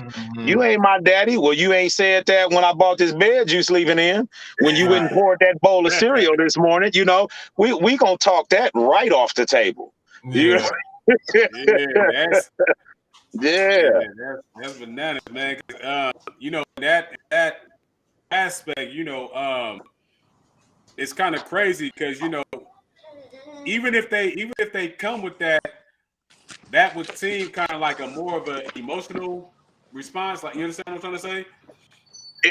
And that's exactly what it was. And that's why I laid out all the examples of, you ain't got no problem with me being your daddy in any other respect. Yeah. You know, so don't go there with this. You know? Yeah, no, that's bananas. Mm-hmm. But yeah, no, that's because I remember I wasn't fully in that position, but I remember kind of being in that position. And, you know, I think it was understood, but, you know, it was kind of like the situation to where the pops are still around, but not as much as I was. Like, you understand what I'm trying to say? So that never really came up. So I never really got hit with that, but it's just like, you know, like, still kind of like, you know, so it wasn't for me to discipline. So when it came down to that part, to a certain extent, I would call the pop like, hey man, yeah, your son over here, you know, doing a booty wop, like, you know what I mean? So, and then we would collectively see, you know, what was the best procedure to, you know, handle the situation and shit. You feel me? So, yeah, that situation is crazy, but I've never been in a situation to where it's just, you know, just me and, you know, there is just me. So I don't know, like, that shit is bananas. Right. And you know, it's crazy because like I said, I was really the disciplinarian when it came to physical shit because it wasn't I didn't trust her to be able to handle the shit without flying off the handle. So as a result of that, when they did want to have conversation versus going, you know, the rebel route, I was always the go-to. They'd rather come talk to me. Yeah. You know what I mean? It that's what I'm saying. It's weird how the shit go, but on the same token, it just shows that conversation can go a long way. It's you know, whooping somebody ain't always the go-to, you know, and that Right. kids, even though they go against the grain, they still want to at least try to meet you in the middle. Look, I did this. I know I wasn't supposed to, and I ain't want to hide it from y'all. So I'm telling you what's going on. You know what I mean? Like, okay, well, you know, just like you didn't want to hide it from me, I'm not finna hide it from your I'm mama not gonna neither. lie. So you know what I'm saying? I appreciate you talking to me though, but it's gonna Right. go full circle. You know what I mean? Definitely. Yeah. So we got Serious C in the building. Not on the sideline, not in the chats. We actually got her in the building. What's popping, lady? I'm not sure. Let me see. Let me see.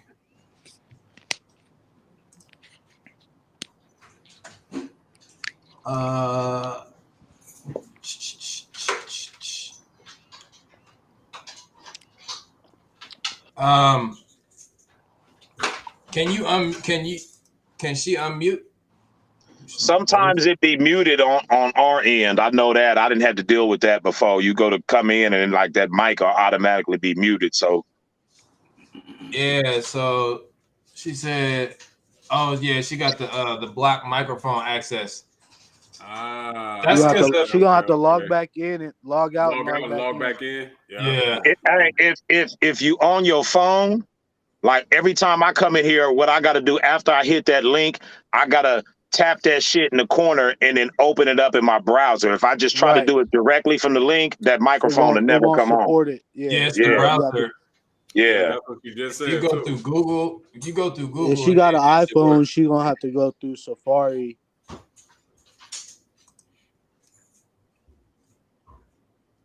That shit. She said she did that. Yeah, it's gonna be at the bottom. I'll see if I can help her out with this. Copy the link to Safari.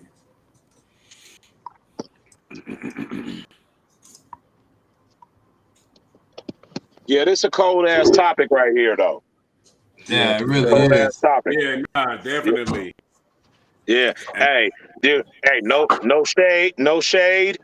But man, I was glad it wasn't no Bible topic tonight. hey, me too, yo. I ain't even gonna hold you. Me too. hey, Me that's a too. fact.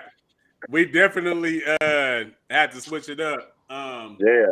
In terms of, you know, because ultimately, and I have to say this, like, you know what I mean? So ultimately, we know that that any topic, you know, could come back around to, you know, just some self-reflection, aka the I am, Mm-hmm. you know, on a macro scale. But yeah, we just want to switch it up, man. Just keep it people friendly. And again, I thought that more people, because you know, from when I posted, I thought more people was gonna come in like, yeah, beat their ass, like, you know what I mean. So Right. Yeah. A lot of those Yeah. people are frustrated. Hey, that's keeping it 100. I mean, you know, Yeah.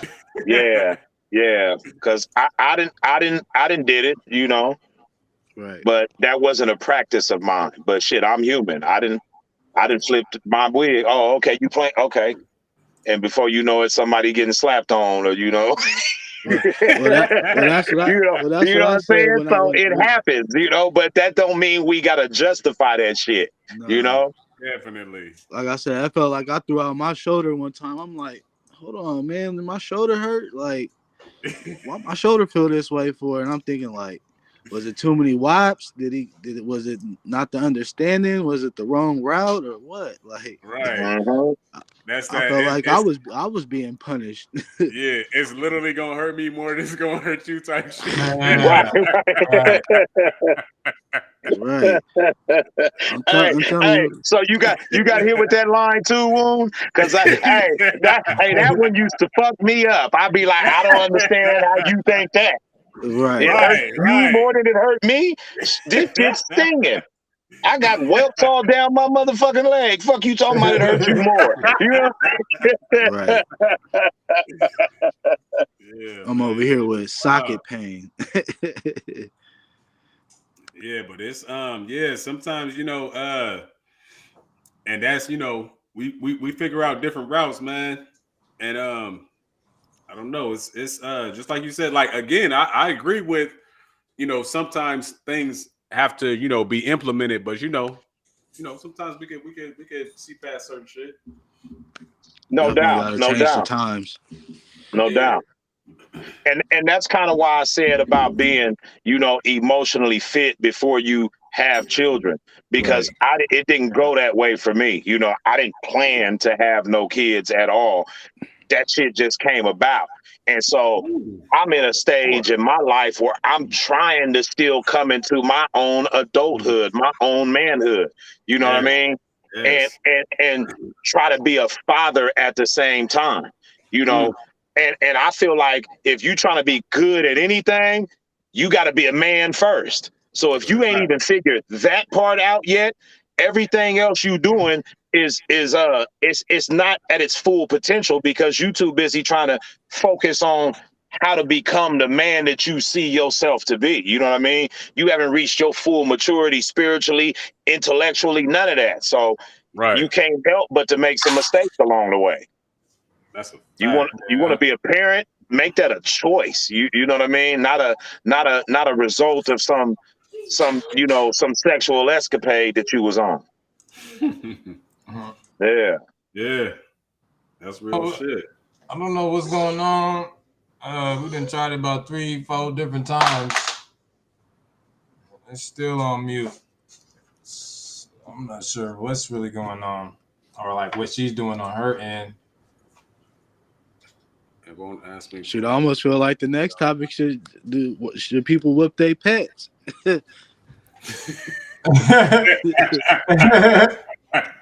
Look, I'm guilty of that too. Hey, that's a fucking fact. Hey, same here, for real. Oh shit. Hey, you know what's Same crazy here. is like I was driving down the street, down Northgate, and it was on my brother's birthday, and so I see the dude, he got his dog and shit. I'm like, thinking to myself, like, what is he doing? Like, he's on a bike, like he just yanking the dog, just pulling the dog. I'm thinking like the dog ain't feeling the ride, you feel me? Like he can't move as fast as the bike, so he forcing the dog to try to move, and so he just started kicking it. So I just rolled out my window. I'm like, stop kicking your dog, you know what I'm saying? Like, what are you doing? Right. Like, I was about ready to get out and fight him over his dog, you know what I mean? And it's just like, I don't know this dog from a can of paint or this person from, anywhere. It's just like, that shit is just wrong. You feel me? No, that's for real. That's for real.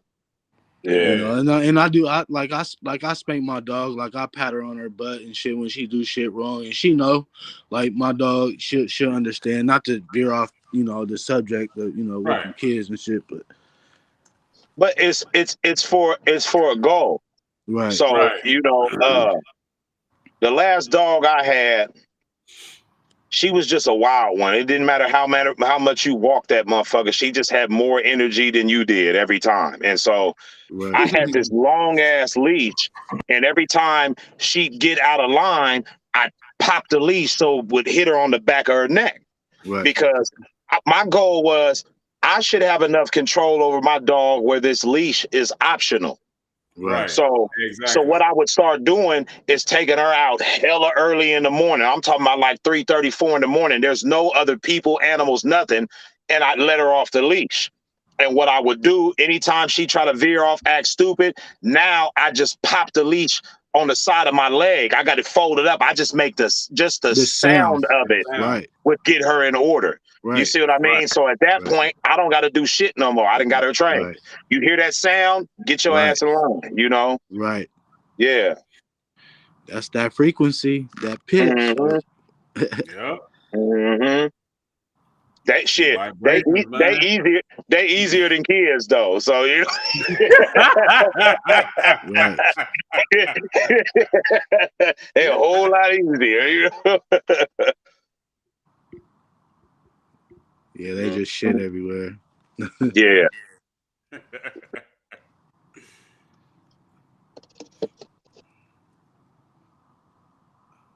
Man, that's fucked up. She can't get in. I really wanted to hear her input. You know. Yeah, I'm trying to see. She says because I know Google Chrome works for that link. She says she don't have Google Chrome. So I'm trying to remember exactly what it looked like. When I first come in, there's like a little drop down, or maybe I'm hitting the little 3 dots or something.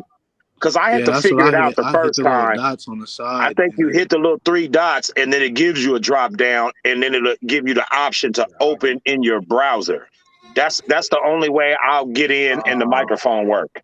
Right. Yeah.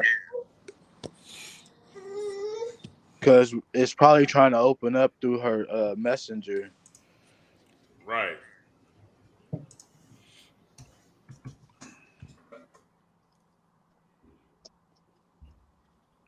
Yeah, that Safari how it says allow Studio Stream to use your camera. She said that option is not even popping up for her. Mm. Oh, damn. Yeah, so I'm not sure. What kind of iPhone she got? I was just gonna say that shit. Look. She I got got an that. iPhone. She got that iPhone too. I ain't gonna talk no shit. I got a Samsung, so I really don't know what's going on with her phone. I got an iPhone. She should be logging into Safari. Is she in here? Oh, I think she's in the building. Can you hear me? There she is. Yeah. Okay. You made it. Salute. Okay. That Peace was, to the goddess. How you doing? I am amazing. How is everyone? Doing good. Good. Oh my goodness. Okay. Glad to finally have you on the show. I know, Definitely. and no bonnet, you know. No. Oh my God! Happy Jupiter Day. I can't see the other two in the room, but peace. Hello. Hey. Okay, rewind to the question. What was the question? We were talking about beating children. Is that what we were talking about? Damn, she just put it out just like that. Yeah, right. Hey, she said beaten. Like, you know, that just sound, that got a whole nother, that damn near make you cringe. Listen, y'all, when y'all were talking about it, I was like, y'all was giving me flashbacks of childhood. I was like, God damn, why is this? What is going on? No, my bad. Okay, you guys did not say beating children. What was it? Spankings? Whoopings. Whoopings or disciplines. Yeah. Whoopings. Somebody put the H in there. Whoopings. Yeah, whoopings.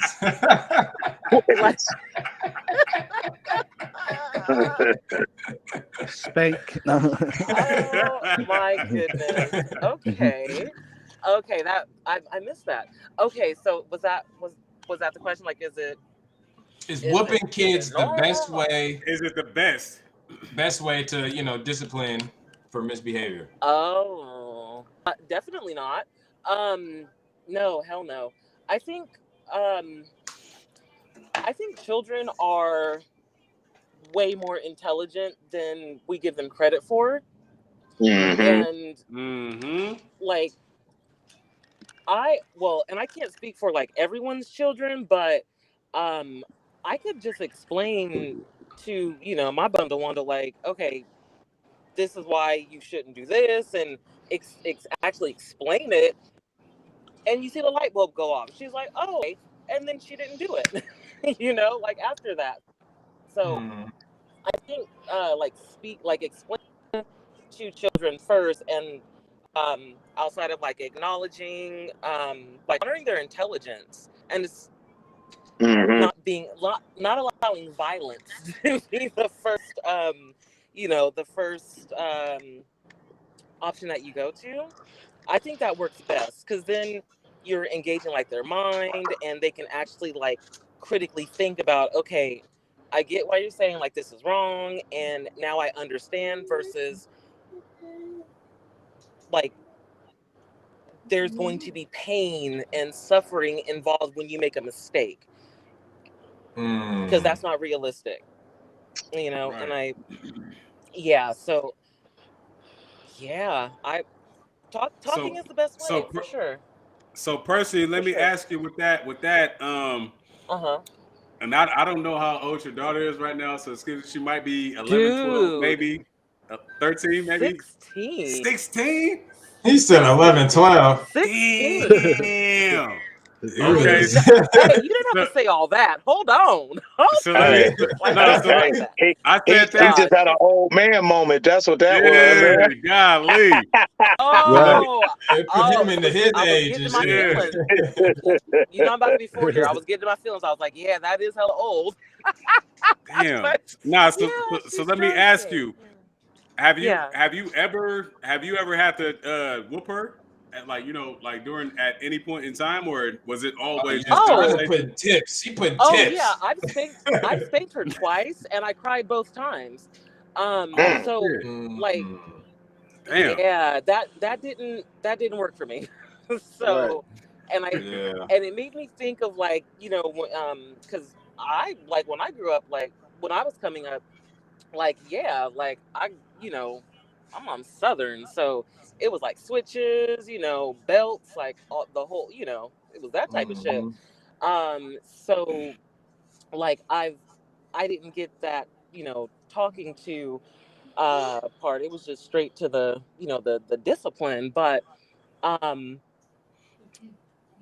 I said that to say, I get like when I was being disciplined, my mom would say like, this hurts me more than it hurts you, because it the two times I did it, like it does, like you don't, that's just a really weird space, to be in, Yeah. Yeah. especially, and I kind of cut out while I was trying to, hop on, um, but one of the brothers was saying that he wasn't allowed to spank um, a child.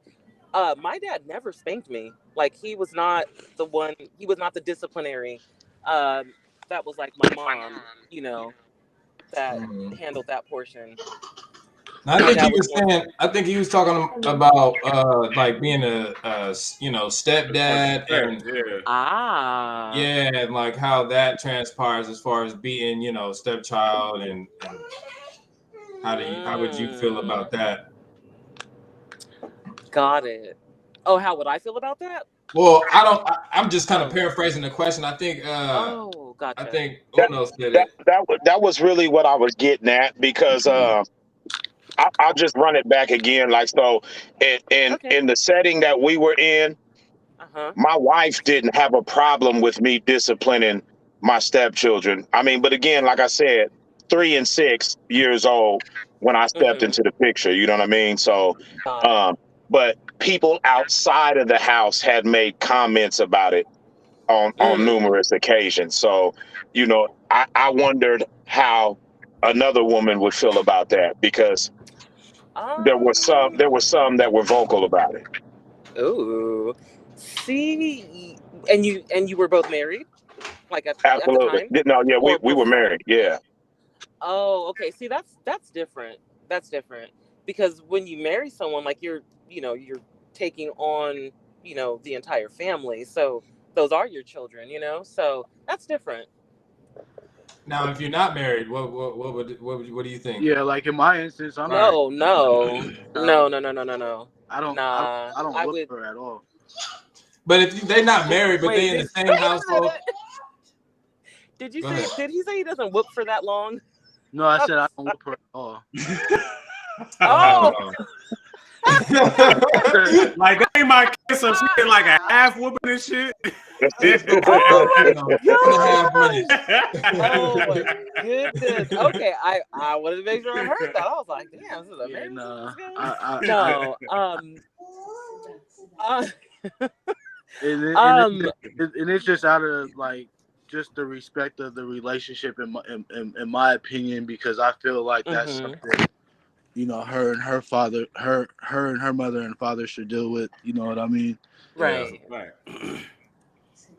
Yeah, Especially if I they still just in the picture too, you Yeah, know. and Well, and that's yeah, I was definitely about to that's say Yeah. if definitely the if the Right. dad is he's actively in definitely the in the picture, picture. then So that it's like, changes the whole dynamic. but Yeah, but exactly. Right. that doesn't necessarily mean anything, because I may disagree on how he disciplines her. You see what I'm saying?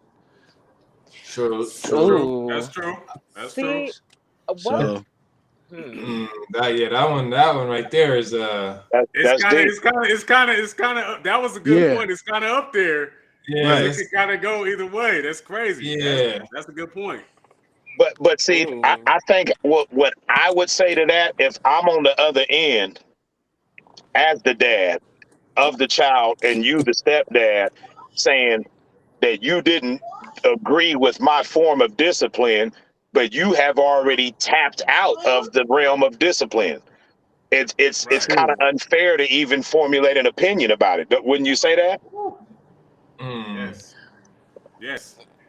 Um. Well, I'm gonna let B say I that ain't from gonna his Uh. say position. formulate an opinion. Okay, let me rephrase that. It's not unfair to formulate an opinion, but to Right. verbalize that opinion. Right. You're gonna Um. have to. Nah, I need like I need context to that. So you're saying in the situation of you're dating with the intention to marry this Right. woman. She already has children. Her and the Right. dad are broken up. Are they co-parenting? Yes, definitely co-parenting, but I may Oh. disagree on how she's being disciplined in certain things. You know what I mean? Like I discipline my kids a certain way, and she discipline. You know, she may discipline her daughter a certain way. You know what I'm saying? Mm. But then at the end of the day, just Uh-huh. say if she's not on the same page as me, that how I discipline with, you know, my kids, you know, she may not want me to discipline, you know, her daughter. You know what I mean? Mm. See that now that's interesting because if I'm just thinking of like that dynamic. Right. Um I to me, and this is just me.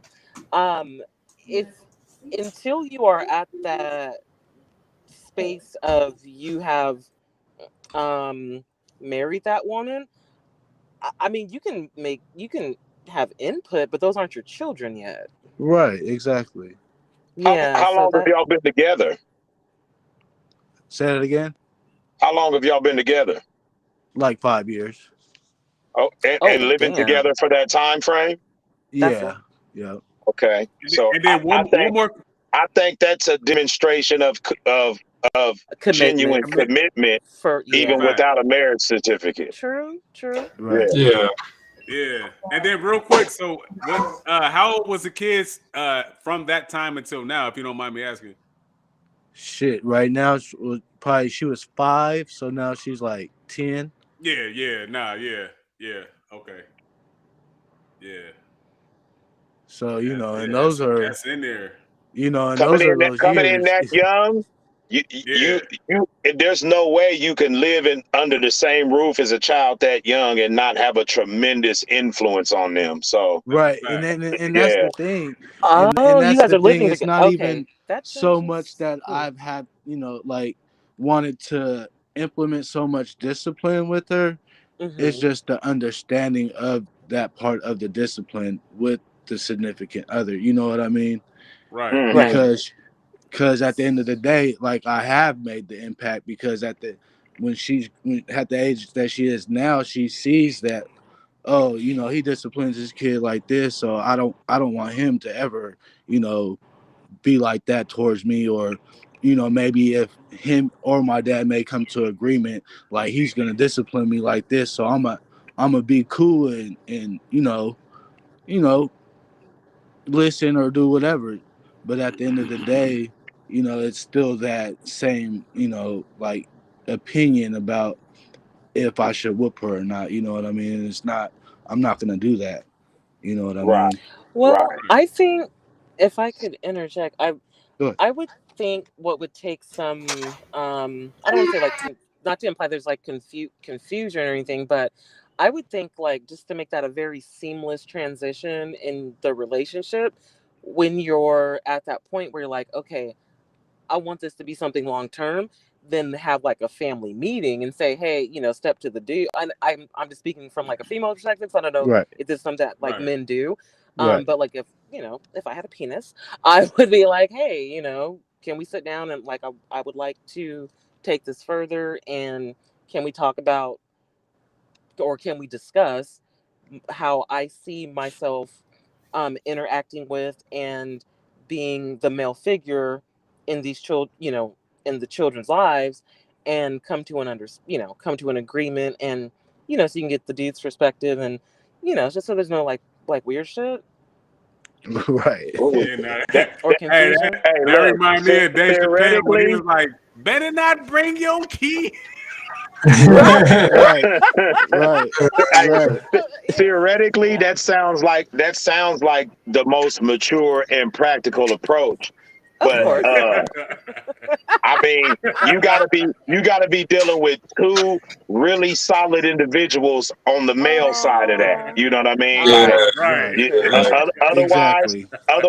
that's a recipe for a physical altercation. You talking about two men oh and a child, like Right. that could go south if you ain't dealing with two really level-headed individuals. You know what I Right, mean? right, and no. he's Oh, Yeah. I definitely see. level-headed. So like I said, I could easily make that approach to be like, hey, your daughter need an ass whooping, like, you know what I mean? And it's just like he'll probably think about it like, damn, like what's going on, like, you know what I mean? So, but yeah. at the Hmm. end result, I like don't know. it's not Hmm. my job to whip his child. You know what I mean? No, Yeah. not yeah. Yeah, I do I would agree with feel you on that. If it had been a situation like in my marriage, if it had been a situation where Right, the dad was actively involved, right, that. right, then Mm-hmm. I wouldn't have never even took that approach. right, But right, right, right, because Right. that's an element that didn't exist, right, you Oh, right, I know, see. sure, because for sure. when you with a woman, the way I look at it is we are the team, okay? Right, Right. It's a united right, front here. You right, ain't never gonna ever think that, oh, I'ma play him soft so I can get away with something with mama. No, not with me. I'm no, her, she is Right. me. If she tripping, I'm tripping. I right, might trip differently, but yeah, I'm tripping. Because right, Right. y'all gonna grow up and leave. And then I'm gonna be right. stuck with her. You ain't finna have me. You ain't finna have me. Hey, Right. that is Yes. a fact. No, that's just That's it. a That's fact. it. I mean, Very that's just true. what it is. It's the team. Mhm. You know what I mean? It's Yeah. definitely the team. You know. Yeah, no, that's real. That's definitely a fact. Don't get caught up. Don't get Not at lost. all. Yeah. Oh no. But yeah. Yeah, man. Oh goodness. Shout out to the chat. Anybody else that's been watching this whole time? I see they just watching. Ain't too many people chiming in right now, huh? Yeah, They in here definitely. though. They in here. And here, watch. This is again, and you said it earlier. Like just talking about this type of topic, man, is just one of them ones. Because again, I know that it could go either way, and I'm just glad that we're able to, just hold this dialect for the people that may not be on. They may, catch the show later and then get a different perspective on whooping their kids first and then talking to them, last. So they might talk to them first and Mm-hmm. then whoop them last. Hmm. And I mean, it's really kind of put yourself in their shoes kind of situation. You know what I mean? That's We a ain't even Right. gonna fact. talk about, and I don't even mean from the aspect of going back to your childhood. You know, Right. Right. Right. what if on your job you did something and a motherfucker just fired you off the spot, you know, suspended you off the spot, ain't even talk to you about what happened.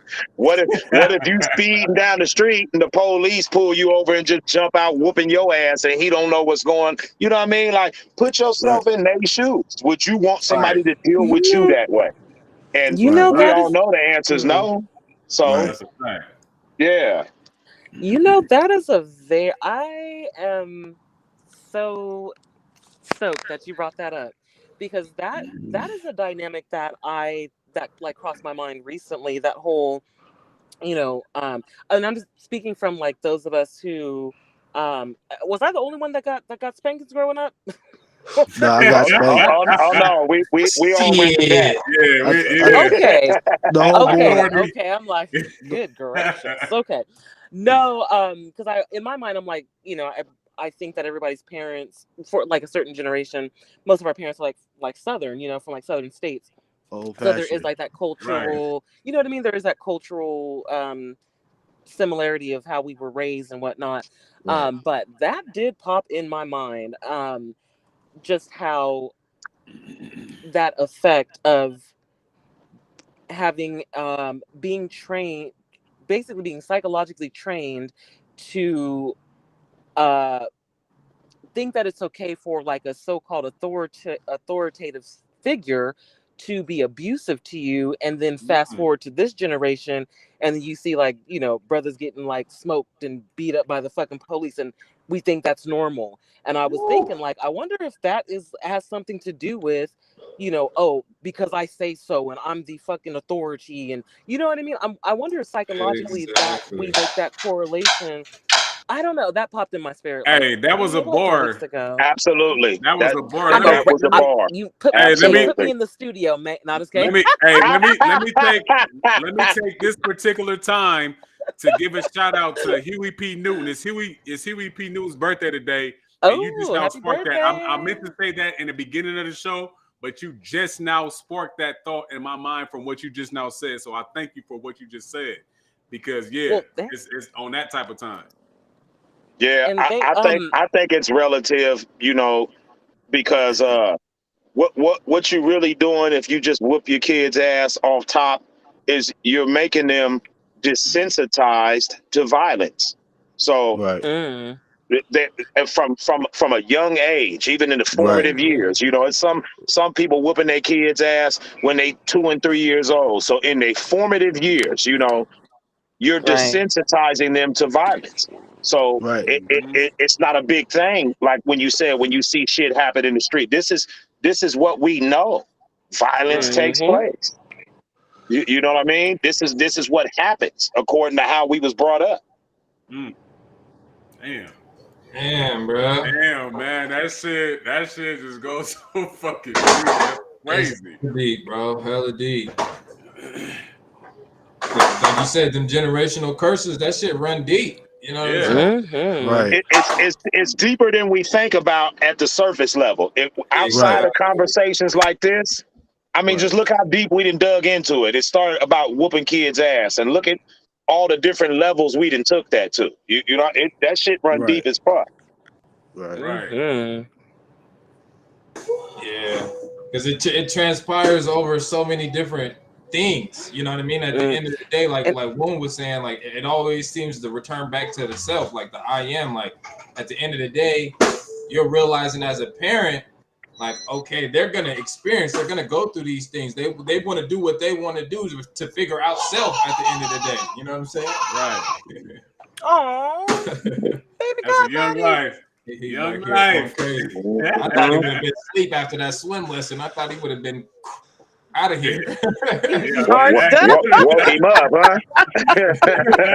That shit done energized him, gave him some more energy or something. It's that water.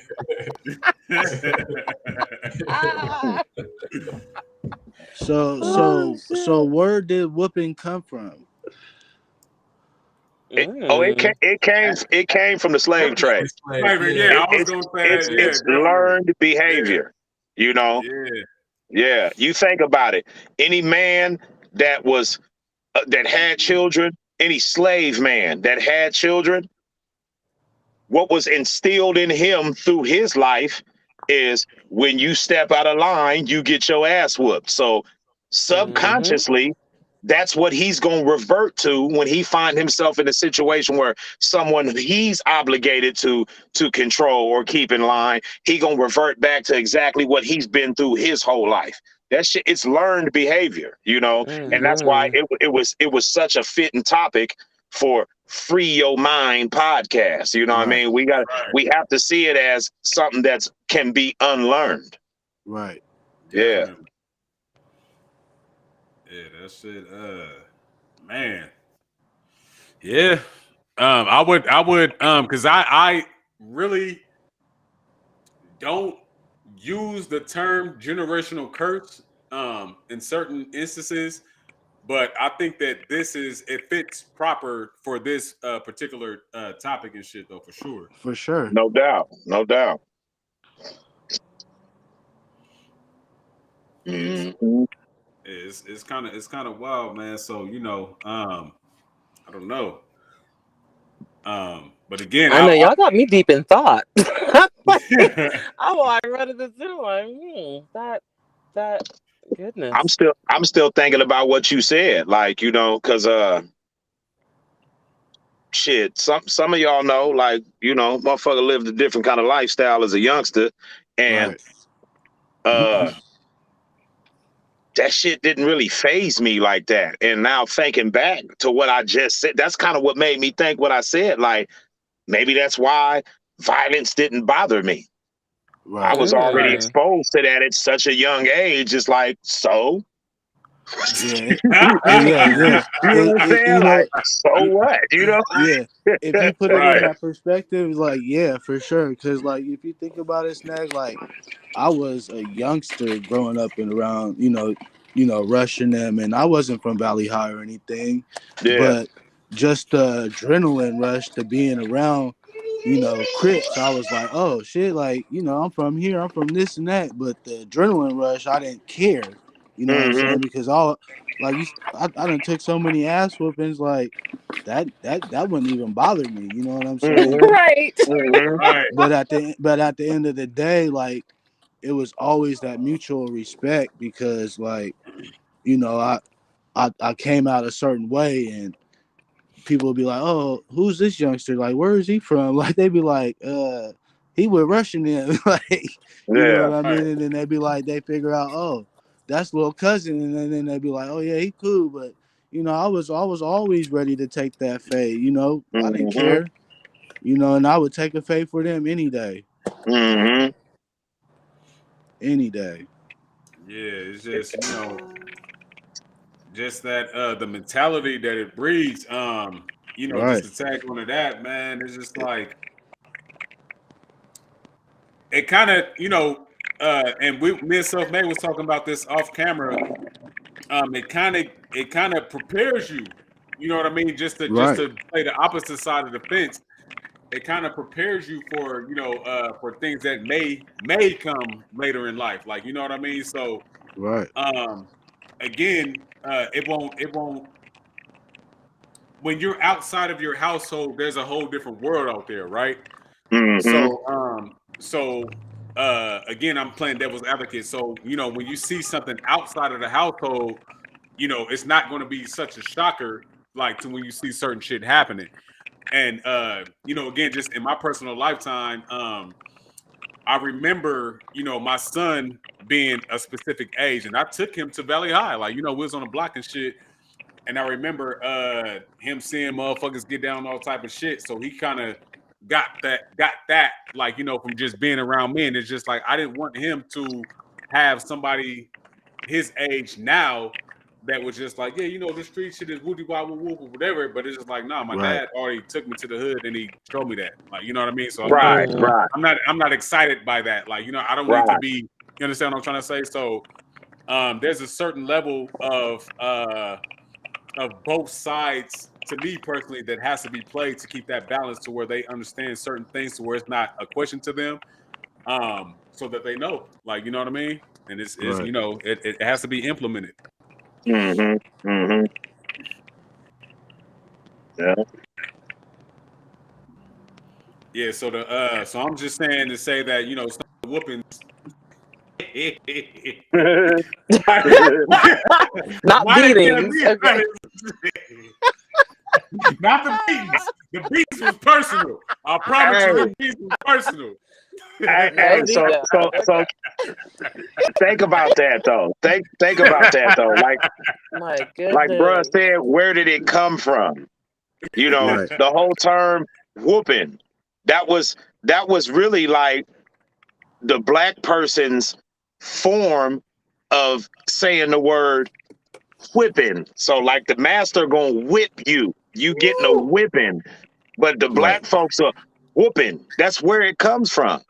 You know what I mean? Like Okay, we man. sitting up Hard. doing the shit that was used to keep us in servitude. You know what I mean? We doing this to our children. You know, damn, that's Exactly. Like crazy when you really think about it. exactly That word because right we there, servitude. Yeah, master of none, and we're doing the same thing to our children. You know what I yeah. mean? Yeah, that's So I mean, deep, it, it man. it's a harsh reality when you think of it like Very. that, but that's that's that's the cycle we're in. You know, like the Hmm. new era. Like you may not think of it like that, but that's what it is. I mean, Hmm. it's new generation slavery. You know what I mean? Hmm. Hmm. Definitely. So I mean, if you want to keep whooping your kids, that's what you do. But at the end of the day, that's just all. That's what it is. That sounded so bad. But I that's the mean, thing, I though. feel him though. I feel him that's though. You know, that's because just the it's like you can lead a horse to water, but you can't make him drink. So I get what Right. he's saying, you know, but right. Yeah. really, really, like um we supposed to teach. I had seen this post on Instagram the other day, and it said the greatest gift a father could give his child is education. So when I read that, I Right. didn't look at it as like secular education, you know, education Right. from, you know, your schooling or no shit like that, but Right. education It's on life definitely and humanity and how to be a solid human being. You know right. what I mean? Like, and That part. if you just aggressively whooping your kids, you shooting yourself in the foot in that respect. You know what Right. I mean? Because Right. Right. they not gonna respect the things that you're teaching them when you're trying to have a calm, cool conversation with them. Because now they looking at you like, Nick, you know, you was just beating the shit out of me the other day. Your message Man. is falling on deaf You ears because you use violence. You know what I mean? Right. Right. Yeah, you know yeah. if I could interject, that made me think about the mentality difference. Like, what if some people do not have the emotional intelligence to speak to their children, No, they and don't. violence is like Yeah. the natural default? Because I don't think, like, Exactly. That's a good point. I don't think that just naturally, like, um violence is like the first. Because, like, on the real, like, babies, not babies, but like children, like, let's just say like 2 to 10, like, they're hella small. Like, why would violence be the first thing that pops in your mind? To That just seems like a very like bully way to approach It shouldn't like come a to your problem. mind anyways. Right. You I Like said just, that's I don't bully know. way. A bully way? Yeah, nah, that's damn. And that I It's think it's example. it's I think it, you really you said it in your question. If a person doesn't have the emotional right. intelligence, you know, intelligence, Right. right. True. it goes back to the whole purpose of discipline is teaching. You know, when you become an Right. adult, now that education, that responsibility falls squarely on your own shoulders. You Right. have to find ways to educate. If you got to diagnose yourself. I Right. know I'm not really Hmm. emotionally fit for this situation. How can I do better the next time? And Right. you got Right. to buy out the time to do whatever it is necessary for you to progress, you know, on some self progression type shit. You know, Right. it's Right. just like if you diagnose with diabetes, you can't just say, "Oh, I got diabetes." You got to figure out how to manage that shit. You know what I mean? Like Right. Right. it's on you, especially if you've decided to be a parent. You got to Right. figure that out. Definitely. You know what that visually that, well, not visually, but like what that kind of, and not to at all compare the two, but you know how like when you're raising and Self, you can chime in on this, because I've had like pups and raised them, to like full grown dogs. When you're like potty training your dog, and like the first time he like shit in the house, did you put his nose in it and then like spank him, or did you do an alternate way to teach him that you do not shit inside the house, you shit outside? I Yeah, had an well, alternate way. for me, yeah, nah. For me, I stuck his nose right in his piss, and popped him on his nose, and I was sitting by the door. I did that maybe 2 times, maybe 3, Mm-hmm. and by that 3rd time, he was sitting by the door. Got it. Okay, because I was just thinking like the whole train, because in essence, like discipline, you're basically training your children in a certain way, of which you want them to lean towards or go away from. And I just thought it was interesting that you kind of could correlate like raising an animal to how like some people raise their children, Right. Mhm. just kind of odd. But that was just my little 2 cents in it, because I've done both, like the whole, like not like, well, I've actually done, so I've had a couple of dogs, but I've done the whole like putting their nose in it, and then like popping them, and then like putting them on a schedule of like, okay, we just gonna get up and we're gonna walk around until you know till you pee, and then praise you, yay, and then reinforce it that way. So I've seen like Right. both sides of it in the animal kingdom, I'll say. But I've not ever put a diaper in my baby's face and told her that she acts, but no. Oh shit. Wouldn't that be odd? Yeah, so that just popped in my spirit. But yeah, um, hopefully, people take heed to that, because that you can really see that like play out in people's adult lives, like um those who were spanked growing up, you having to learn different modes, I don't want to say different modes, different ways to problem solve and course correct, versus like children that um did not have that type of upbringing, and even like their mental cognition is different. And this is just me like looking at my seed and then like other people's seed who I know, they spank their children growing up. Right. It's like the problem solving is different in the two. Absolutely. So I'm wondering if that like stunts. I'm sure it does, because it's like all connected. But I wonder what part of the brain, like, I don't want to say that is being suppressed, or I was going to say retarded, but what part of the brain is not being allowed, to not develop when obviously, well, I just answer my question again. The problem solving or rational Thinking. thinking, Yeah, yeah, no, you're through right. like Yeah. through problems. I But think too, like, It could be a generational curse triggered in the brain, You, genetics, you, the DNA. examples too, like, I don't know, just thinking back, like, you got like, tribal, families like really have a certain type of community. You know what I mean? Like here, it's just mhm, like it's literally just your family. Like as soon as you go Right. outside, right, you got all these different examples of what this person may be doing with their family and their mom, and how your friend gets disciplined by his dad, and then you look at your household and you like, well, damn, why you can't do it like you have all these different Right. examples, mhm, and it's only you and your fam to try to hold the accountability, versus like if you really had like that community understanding and everybody was on that type of wavelength. Now when you go out, you still seeing the same types of things that's happening, so now it makes a mhm, little bit more like you can connect the dots instead of coming back right, home like, man, I don't know, because I seen somebody else do it and it worked this way. You know what I mean? absolutely. Now Right. you Hmm. already like you trying to try a whole bunch of different stuff. You know what I'm saying? Right. Whereas how you're explaining it right now would be more house rules or community rules.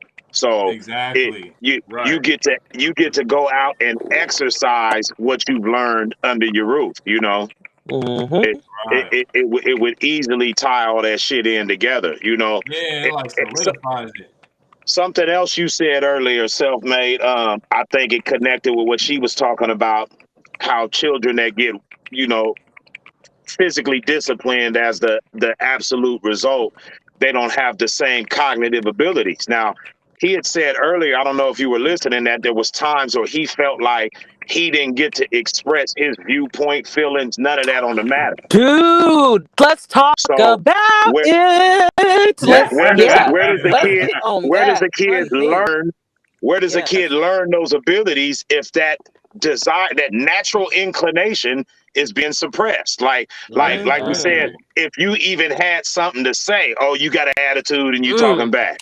Right. Right. Come You know? on. Come Yeah. on. Yes. Right. Yes. I was going to thank you for bringing that up because I was thinking about. So I finally got, my copy of my birth certificate. So I was going over my natal chart today. And I was like, oh my goodness, the insight to that.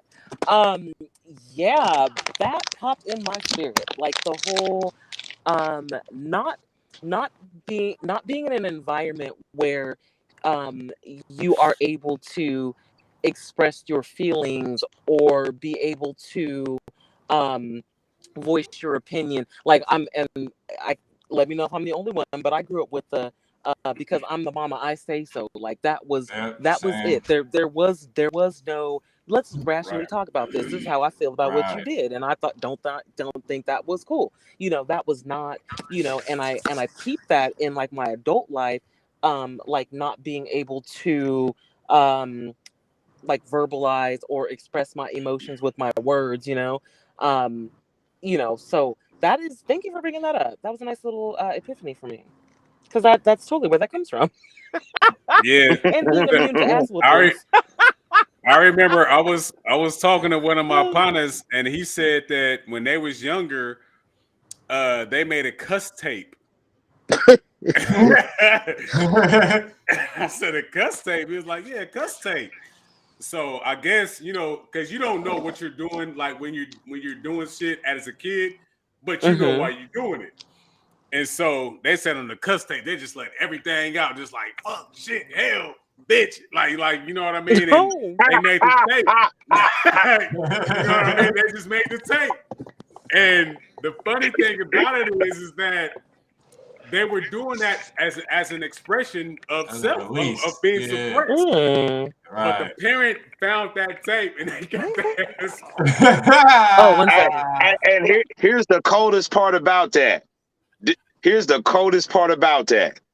They learned every word on that tape from their parents. That's a fact. Man. That's a They learned fact. every word on that tape from their parents. You know, Man. I was dating this chick one time, and like I just noticed at one point in conversation, like I ain't never heard her cuss ever.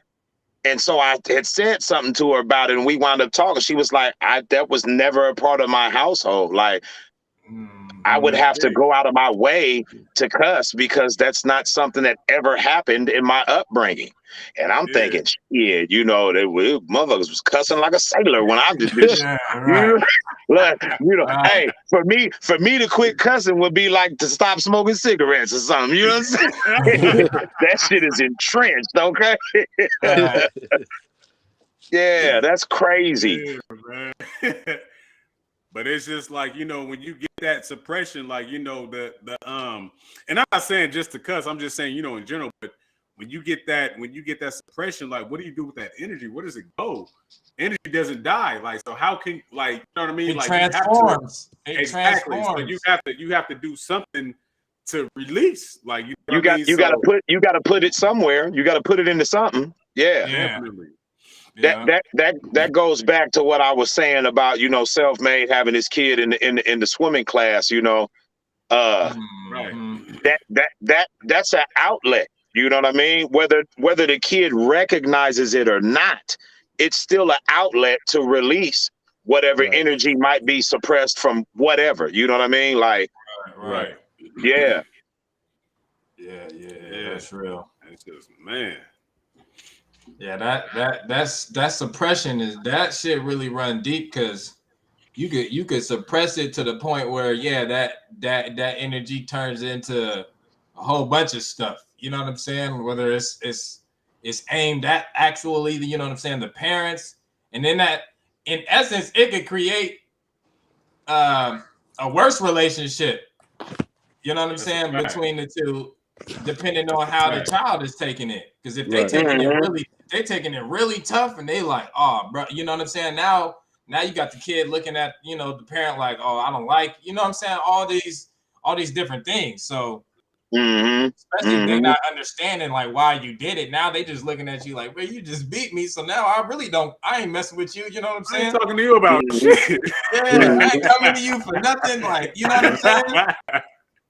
Because if I tell you what I'm really thinking, I'm gonna get my ass whooped again. Anyway, right? Yeah. Exactly. Or I can't even say nothing. As soon as I start saying something, you like, oh, you talking back? You got an attitude? You know what I'm saying? There's something. Yeah. Absolutely.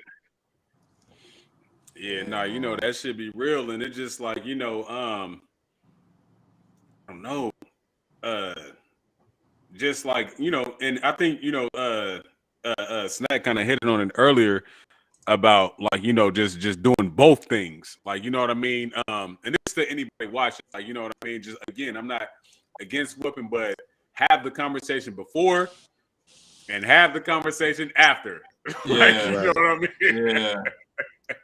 Shit, that's what my grandpa used to do. He used to just pray. He would pray first. Yeah. And then he'll pray after. You feel me? Right.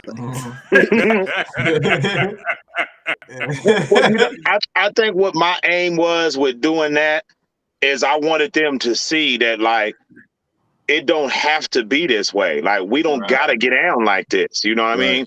Like, we talk. And that's why I said it was always important for, you know, we sat down at the dinner table and had dinner together as a family. And that was like, it was part of the program. We gonna talk about our day, what you went through at school, whatever. Learn how to express yourself. You know what I mean? So that way you don't got no excuse when somebody say, well, what's going on with you? I don't know. Well, sure you do. You exercise your ability to articulate yourself every day up in here. You know how to say what's on your mind. You know? Yeah. Yeah.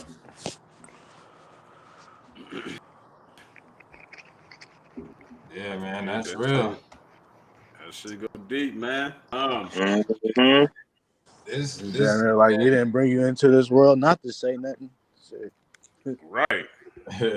I think if I would have been at a different place mentally as an individual when I started my trek as a parent, I probably wouldn't have whooped my kids.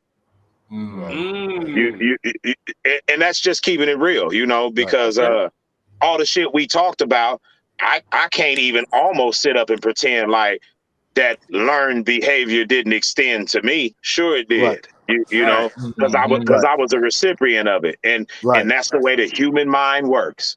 You know, you gonna revert to shit you know when you find yourself on, you know, uncharted ground. Like I don't know how else to deal with this.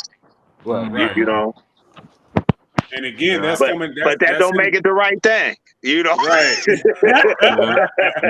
Real talk. It don't make it perfect. That's hitting back to the point to where you were saying, like, you know, I was trying to find myself, like, you know what I mean, before I even became a parent. So, you know, just looking at it from that aspect, it's just like, okay, well, if I'm still trying to find myself, so now I know what parents do. Parents whoop ass. Like, so I got to handle.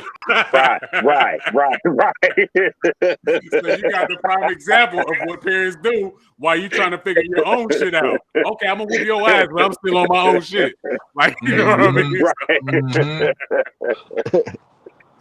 Man, got to be the teacher and the student. Yeah, real shit. Yeah, you know? Forever. It's never ending. Don't end. Don't end. And that takes you out of that I'm only the teacher mode, as a parent. Like I'm not getting nothing from, my children. I'm supposed to teach them something. You know what I'm saying? The whole time. You know what I mean? It's a different perception when you're looking at it like that, instead of like, okay, they can actually teach me some stuff too. You know what I mean? So I'm not always trying to, be on a certain scale of it. And so it's just piggybacking off of that. I tried to get myself to the point where I looked at everything from a principled standpoint. And so if the principle applies, it don't matter what the circumstance is. So if I'm trying to teach somebody something out of that relates to mathematics, before I can teach them anything, I have to have a working knowledge and understanding of mathematics. It's the same shit when you trying to teach your kid something. You know, like how they put you through aptitude tests in school. Let me see what you already know, so I know how to approach this. I gotta understand the student's perspective as well as the curriculum, or I ain't no teacher. That's a fact. Exactly. Right.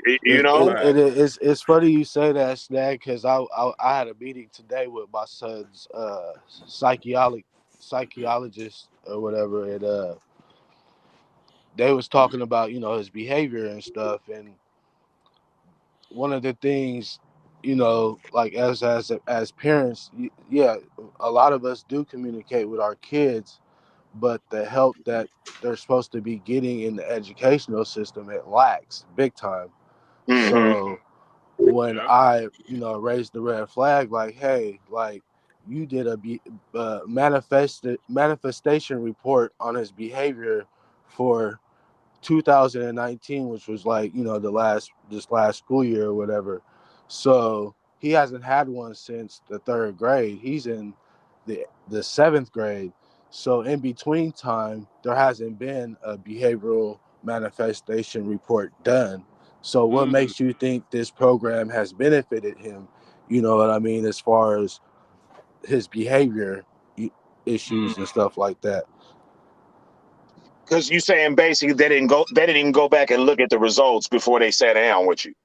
They didn't even have none. He said Okay. It was out of there. Yeah. It wasn't even documented. No. Yeah. So they ain't got nothing to go off of. Yeah. And and these are things that maybe that if, like, just say maybe in the fourth or fifth grade they could have did a report and we could have went over these behavior issues, and these are some of the things that I could have caught on before I just started whooping them. You know what I'm saying? Or yeah. Mm-hmm. That made me just think about behavior in general. Like, behavior in its essence is all based upon your environment. And that exactly, they could be adaptive to other students. You know what I mean? Exactly. Mm-hmm. So it's like a lot of things go into behavior. You know what I mean? Like, getting into just my health tip and studying health. Just what you eat can influence your behavior tremendously. You know what I'm saying? White sugar and all these different things. You know what I mean? So it's just like, as a whole, we look at one thing that they may do as a result to a whole bunch of unhealthy habits within their environment. But it's on a broader scale. It's on a broader scale. Exactly. Yeah, because the behavior is really a symptom of the underlying cause. Exactly. So it's like, you could look at the behavior all you want. Where is it coming from? What is that behavior? Like you said, it's a result of some other shit. Exactly. Yeah. Exactly. And let me say this to that real quick. Just going back, because that just now triggered me to think about when the Panthers started the free breakfast program, because they were saying that a specific demographic of people were suffering from the two I's, and it was ignorance and inertia. I think that was the word that they were saying.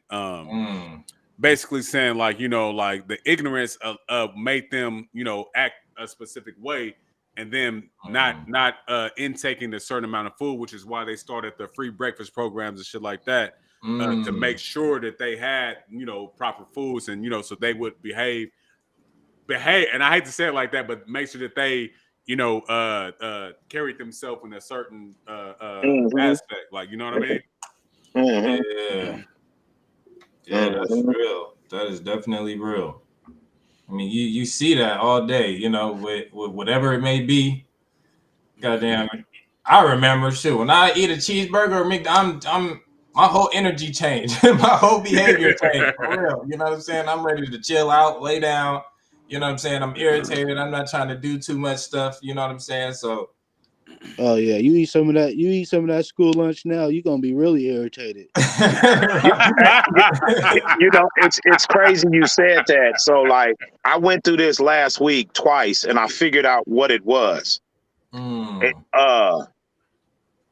It's something about like peppers, hot shit. I had jalapenos on one day, and then another day I had some habanero salsa on some tamales and shit, right? And on both of those days, like I had this almost weighted, lethargic feeling after eating that shit, and I was like, damn. So like, my body's telling me, nigga, don't fuck with that. Right. It don't matter how good it was to you. We don't like that. You know what I'm you gotta really chart how you respond to shit, And we talking about vegetables. So sometimes it ain't even about something not necessarily being unhealthy. Right. Is it good for you? You know what I mean? Exactly.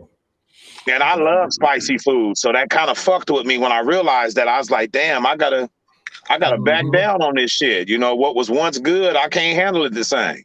Yeah, that stuff be a trip, bro. The music nowadays that everybody listening to got you want to be violent and shooting people and fighting people and stealing shit. You know what I'm saying? So it's like all this shit just transpires, being that it's our environment, the violence. You know what I'm saying? Like that whole aspect of being is right in front of us. You know what I'm saying? Right. All times. So right. It's like, that's the real big narrative that we would have to change for it to roll over into these future generations. That's a fact. And I mean, I really, I'm gonna say this again because I really think it plays a big part, even in what you were just talking about, like in the music, the shit that you hear in the music, the shit we see that goes on a street level, whether it be gangs or just absolute conflict, regardless, outside of gangs. That conflict resolution piece is not being instilled in children for the large part because of the very topic we talking about. Yeah, that's a fact. Yeah. That's what. And that shit just carries over outside. You know what I mean? Right. Yeah. Yeah. Man. I feel good after this conversation, man. Like, for real, you know what I mean? Like, it hasn't been talked about. It almost feels like a weight just lifted off. You know what I'm saying? As far as just getting that understanding out there and just all the different aspects of that topic. Yeah. This is deep, man. This was a deep one for sure. I'm glad we switched it up, man. Hell yeah. We gonna be back talking some church shit though. Don't get that. hey, you gotta do the word I know is art though. We already broke that down. We broke that down. It was like two episodes ago. I didn't do a PowerPoint because I feel like, I don't like to be scripted. So, just the PowerPoint, it just seemed to, just like I said earlier, I'm naturally, I don't like to be in the box. So I just, and we talk this talk all day, so it's just natural. So we kind of bust that open and shit, man. And it's just how did that go? I deliberately tapped out of that because I didn't said it before. I be getting irritated with certain people's viewpoints on the Bible because it don't even be accurate from a biblical standpoint. I'll be like, bruh, like your book don't even say that, nigga. You know what I'm Hey, saying? hey, I'm gonna say this to that. There, because I have to say this real quick. There is people who study the Bible. I have not read the Bible in its entirety, and I will be, the first to say that. But there is people who, who in the beginning didn't understand,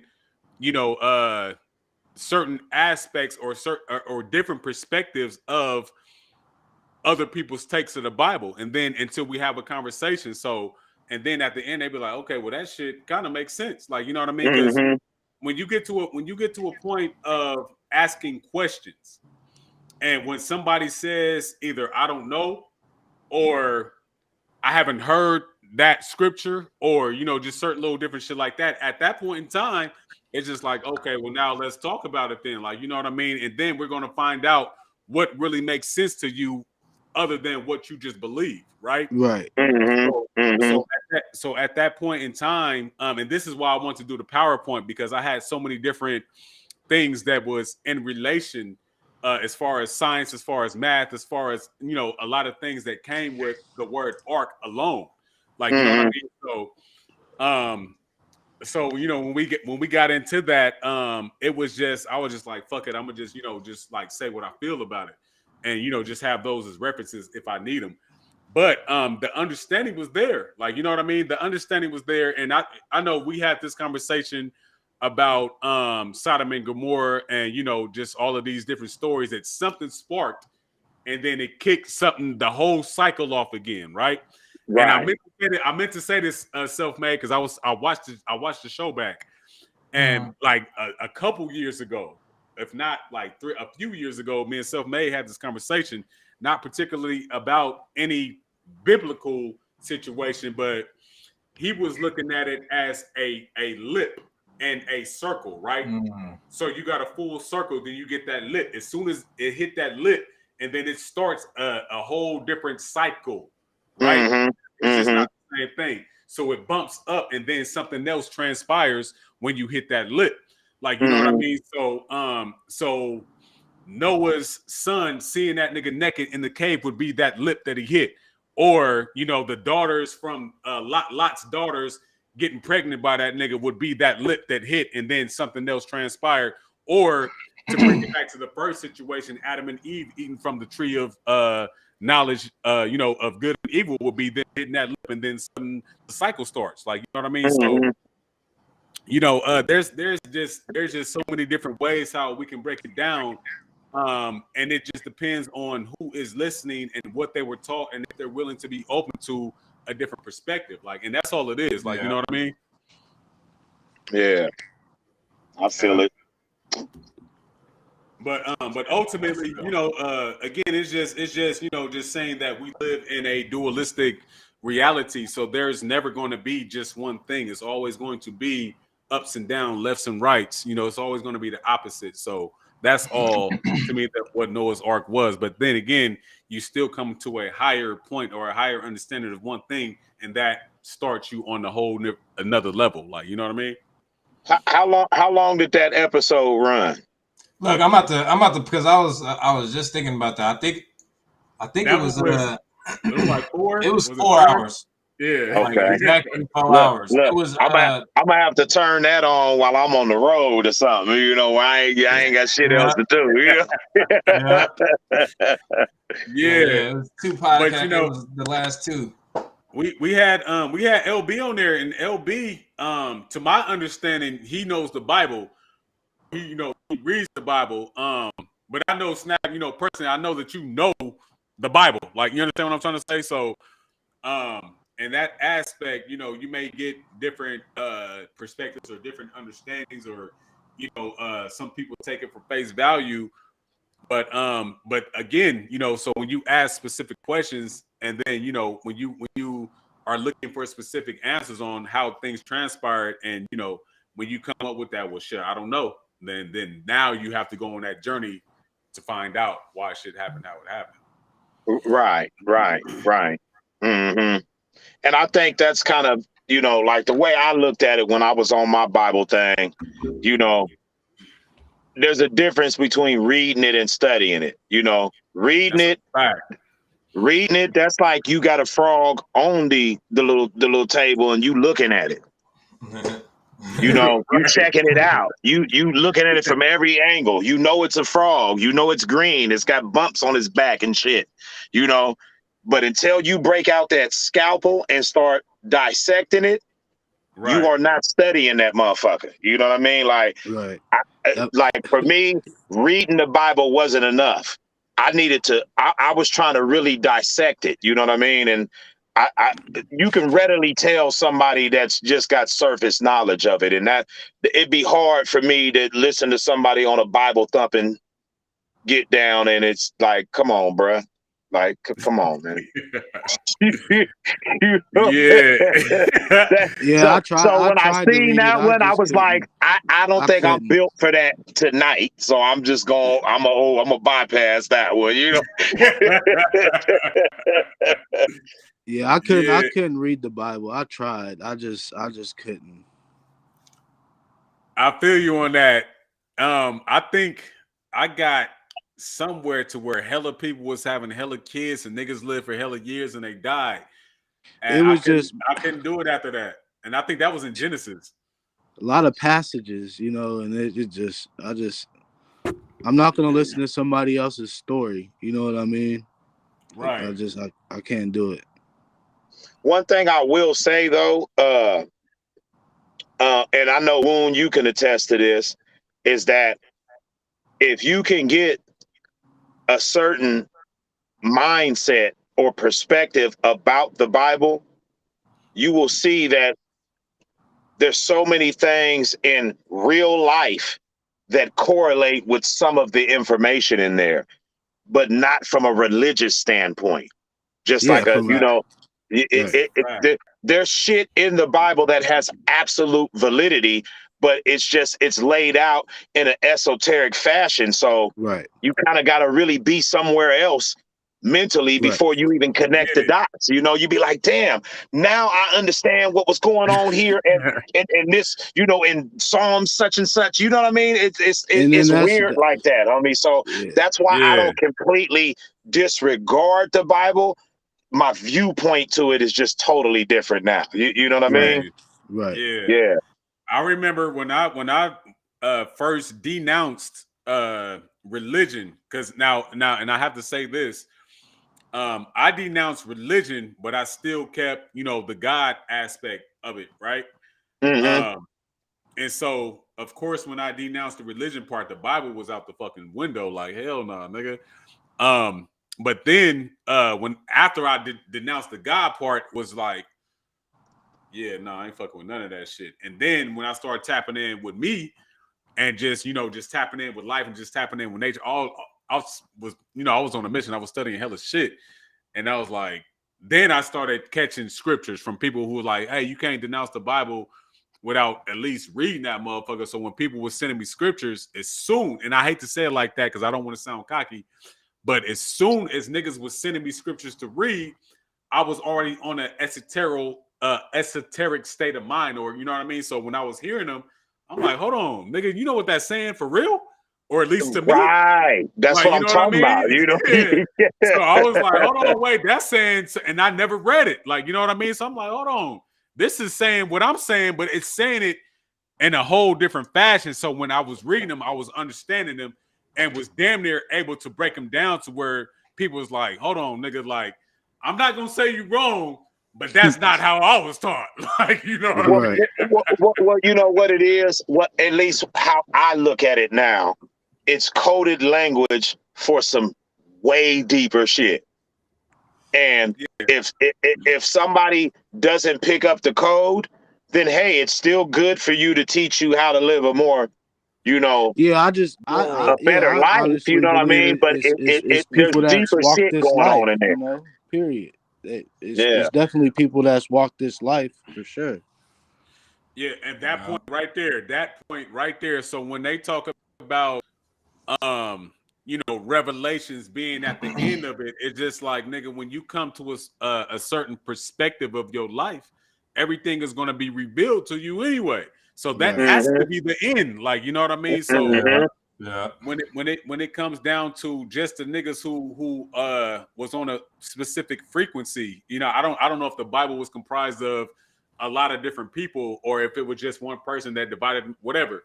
But ultimately, them niggas was tapped in with how humans work and then what we are and then how we move. So it's just like, of course, you're going to breed prophets from that because they're going to be able to tell you what's going to happen. And it's me and self-made used to put that to the test when we used to debate niggas, because we would mathematically be able to know what they're going to say before they say it. So when we used to debate niggas, we used to be ahead of what they're going to say. You know what I mean? And then we'll be like, okay, so because we understand, and I hate to say it like that, but we understood how the mind works. Like, you know what I mean? So it was just like, okay, if we understand ourselves, then we understand where you're at because we've been there, but we're not no longer in that box. Like, you know what I mean? A lot of people would say, well, you guys don't understand because you guys have already discarded or started disbelieving. But it's just like, no. The point of disbelieving is, and I hate to say it like this again, is because we know. Like, you know what I mean? So you don't have to believe when you know. You know what I mean? So and that's a cocky statement. It's so cocky. It's not though. It's not though. It really that should be the ultimate goal, is to know rather than believe. Like, somebody asked me, why don't you believe in God? So in my mind, well, let's look up the word believe. To put confidence in something that you don't have rigorous evidence of. So now I'm going to ask the question again. But instead of using believe, I'm going to use the definition. Why don't you put confidence in something that you don't have rigorous evidence of? The answer lies in the question. Why would I put confidence in it? I don't got no evidence. You know what I mean? So it's like, you should be trying to know instead of believe. That's not cocky. That's the goal. Fuck some belief, shit. Fuck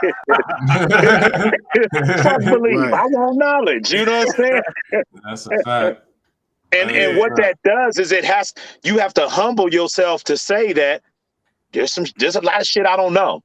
You know what I mean? And either I'm gonna go after it or I'm just gonna sit here and say, I believe. Yeah. You know? That belief is to me is it's a pivotal point. To me in my time right now, it would be more dangerous for me to believe anything as a part as an opposite of me just saying that I know or understand. Because if I just believe in something, then I'm just like, well, shit, I just believe it, nigga. So you know what I mean? So let me say it like this. I had a partner who said that he read the Bible, and because it was speaking to a specific dynamic of his life that he was looking to be filled as a void, that he said, okay, I agree with that. So now I attach everything, that this book says now. I don't give a fuck if it's right, wrong, or whatever. Now everything is right because I'm looking to fill this void because I believe that it's speaking directly to me. So now you don't know who you are. So now they're telling you who you are. So now you're falling, and I hate to say falling for it, but now you're attaching everything else that it's saying. So now you can't say, well, if I ask you a question, and be like, well, nigga, I believe that. God damn it! Like you can only say it like that. You can't really defend what it's saying. Yeah. Like, you know what I mean? You can only say, yeah, I believe that, and you crazy if you don't. Like, you know what I mean? As opposed to just saying, hey, because it would be kind of crazy for you to say.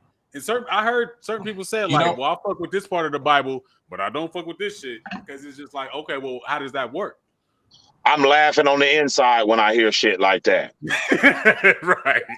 You know, like, I don't even understand what you just said, and I don't think you do either. You know, that's one of them moments. That's what I meant when I said it's humbling. You have to just say, I don't know. I don't know. But I'm trying to know. It's okay to say you don't know. That's a Right. You know fucking what I mean? fact. Yeah. But but again, on the belief side, I think the belief would be a catalyst to the knowing. So I don't knock anybody who believes. You know what I mean? Mm-hmm. Because as soon as stuff stop making sense, shit starts making sense. Like, you know what I mean? So in that essence, as soon as you get past the point of believing, you're gonna be like, hold on, nigga, I'm just believing. What's after that? What can you do after that? Like, you know what I mean? I agree with you because I felt like the more I learned biblically, the less I understood.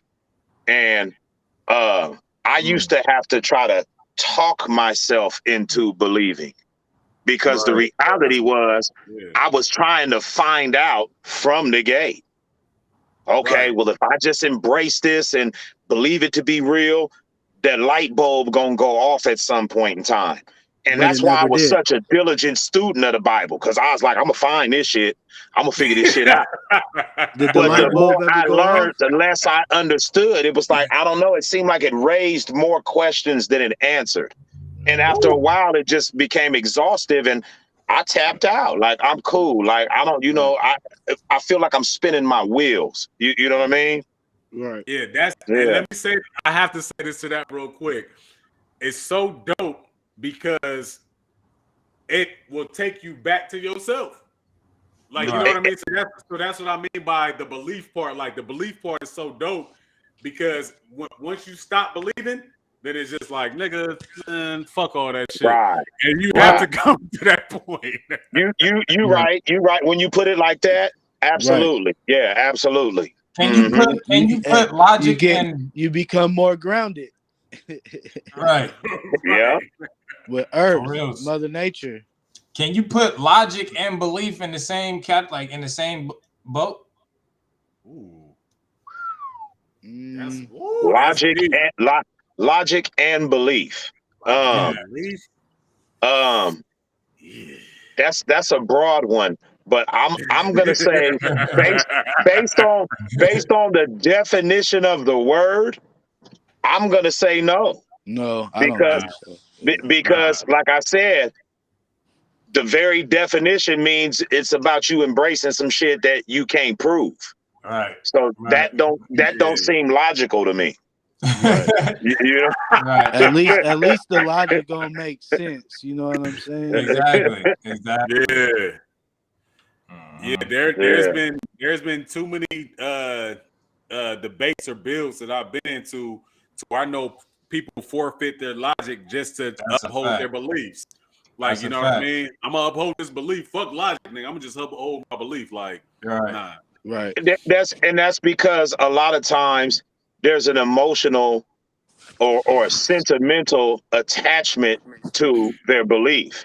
You know, Right. well, I learned the Bible from my mom or my auntie, my grandfather, Right. so to step aside from that in their mind, it feels like they're stepping aside from the person that they love that handed this down to them. Them. They don't Yeah. know how to make the Exactly. separation that, well, maybe they were just misinformed. I know they loved me and they meant well, but that don't mean Right. I gotta live and die by this shit. You know, I'm an individual and I need to be able to dissect this on my own and see if it's for real. The Bible even says that. Keep making sure that these things are accurate and true. You're supposed to be figuring it out for yourself, you know? Yeah, that's a fact. Yeah. I didn't know it said that. You're gonna have to shoot me that script. Oh, 'Cause that, absolutely, absolutely. that's what I it wish I knew it was. right. Hey, Right. I'm gonna look it up. I'm gonna look it up. Yeah, yeah. Damn, I think who was it, man? I ain't gonna go there. I know it was talking about the Bereans though. They was the motherfuckers that was diligent students. They was like, well, we got to double check this. You know, they was Yeah. fact Right. checkers, nigga. You know, like we ain't believing shit. We got to make sure. You know. Right. Yeah. But Yeah, yeah, man. man. But yeah. But we said we weren't gonna go too deep into that. So but yeah, we definitely man, it's This one but is real, man. This one is yeah, real. this one was one of them ones to where, again, just the different perspectives, the different information, especially on a psychological level. Yeah. On the generational thing that was passed down from from our parents, you know what I mean, to us. And then it kind of seemed like we kind of slowed the ball, like the snowball down, like, you know what I mean, from going and shit. So it's kind of dope that that we get the opportunity to kind of like change the dynamics and shit, for sure. Yeah. Mm-hmm. Yeah, that's real, man. For real. Absolutely. It's up to us. Absolutely. Yeah, man. Peace and shout out to the chat. Whoever's still watching. Seemed like we just been in here vibing. You know what I'm saying? Yeah, hell yeah. Yeah, right. It seemed like they vibing too. They just listening. They ain't got really nothing to say, which is cool. Ain't nothing wrong. You know what I'm saying? Yeah. Yeah, no, this we gotta run some more, some more topics, like this for sure. Yeah, definitely. Yeah, because this one was lit. Yeah, Right. definitely. Mm-hmm. Shout out to China. She slid through and slid out. I guess she had to go. She slid, kiddo. As long as she slid, she Gucci. Mm-hmm. Yeah, she slid through. So shout out to her. But yeah, man, do we got something for next week? You want to know what? I wanted to do. Let me say this. He was gonna hit it with a religious talk, huh? That's what. No. I got one locked and loaded though, for sure. Yeah. But I was talking to Keelan last week when we had the last show, because he was in the chat, and I wanted to talk to him about financial literacy. But from this conversation alone, I think I want to touch down on emotional intelligence. Like, you know what I mean? Just to touch down on that. I think that shit might be lit. That's definitely a dope topic right there. Yeah. Because I think that's something that we all, whether we want to admit it or not, all human beings need to be tapped in on some shit like that. Right. That's a fact. Yeah. We might have to run that one, man. That sounds solid. A lot of men ain't tapped in with their emotional side, so that's definitely a good topic. Mm-hmm. Yeah, definitely. Yeah. That sound like a plan to me. Yeah, definitely. But but we we good right now. If you guys want to, D Snack, you guys want to say some closing words? Because I'll tell y'all right now, Snack, I don't know if you was in the thing. Within the last 36 hours, I probably had like 5 hours of sleep. So I'm just off y'all energy right now. You doing that shit again? I heard you saying that. I thought because you said that another time I was watching the show. See, you said that's what I'm saying. You know what I'm saying? Hey, to me, man, this is something. Again, even before the podcast, just because people call me all times of the night, all times of the day, and and when it's time to build, and you can't forfeit it. Like this is a lifestyle. Like, you know what I mean? So I'm dedicated, man. So it is what it is. I feel it. I can respect that. Yeah. But if you guys want to do closing out, because as soon as we wrap up, I'm sorry. Yeah. I'll just close out, saying, here on out, people should really, look at their kids and, before they spank them and shit like that, and, have that communication, as far as that. And, even also, maybe even talking to other kids, as well, because some other kids lack that as well. They may not have that father figure or certain peer in their life that they lack in. And, watch your kids as friends. You never know, so I think communicating with them as well on that type of level to give them the respect and wisdom and knowledge so they can go forward, in life on some positive stuff. Yeah, no, definitely. Yeah, I just really want to shout out you two, Wound Self-Made, for even having this kind of platform for people to come in and really have a mental exercise about important topics like the one we had tonight, shit that we all gonna be reflecting on for the next several days. You know what I mean? It was a lot of shit covered. I just I appreciate y'all. Got mad respect for you for making this available for, like I said, people to come and exercise their minds on topics that are of extreme importance. So yeah, respect to both of you. No, Salute. Yeah, no, we appreciate that for sure. Yeah, And again, we appreciate you guys for coming through, man. Just the different perspectives and just the energy that you guys brought is just like hell yeah, like you know what I mean. Appreciate it. Needing that for sure. Hell yeah. That perspective is everything for reals. We couldn't do it without y'all. You know what I'm saying? It'd just be me and Woon up here talking. Yeah. So it's love both ways, man. We really appreciate y'all for reals. Yeah, It's all no good, doubt. brothers. It's all good. Yeah, China, we wrapping it up. I don't know if you heard. Woon off of 5 hours of sleep in 36 hours. Yeah.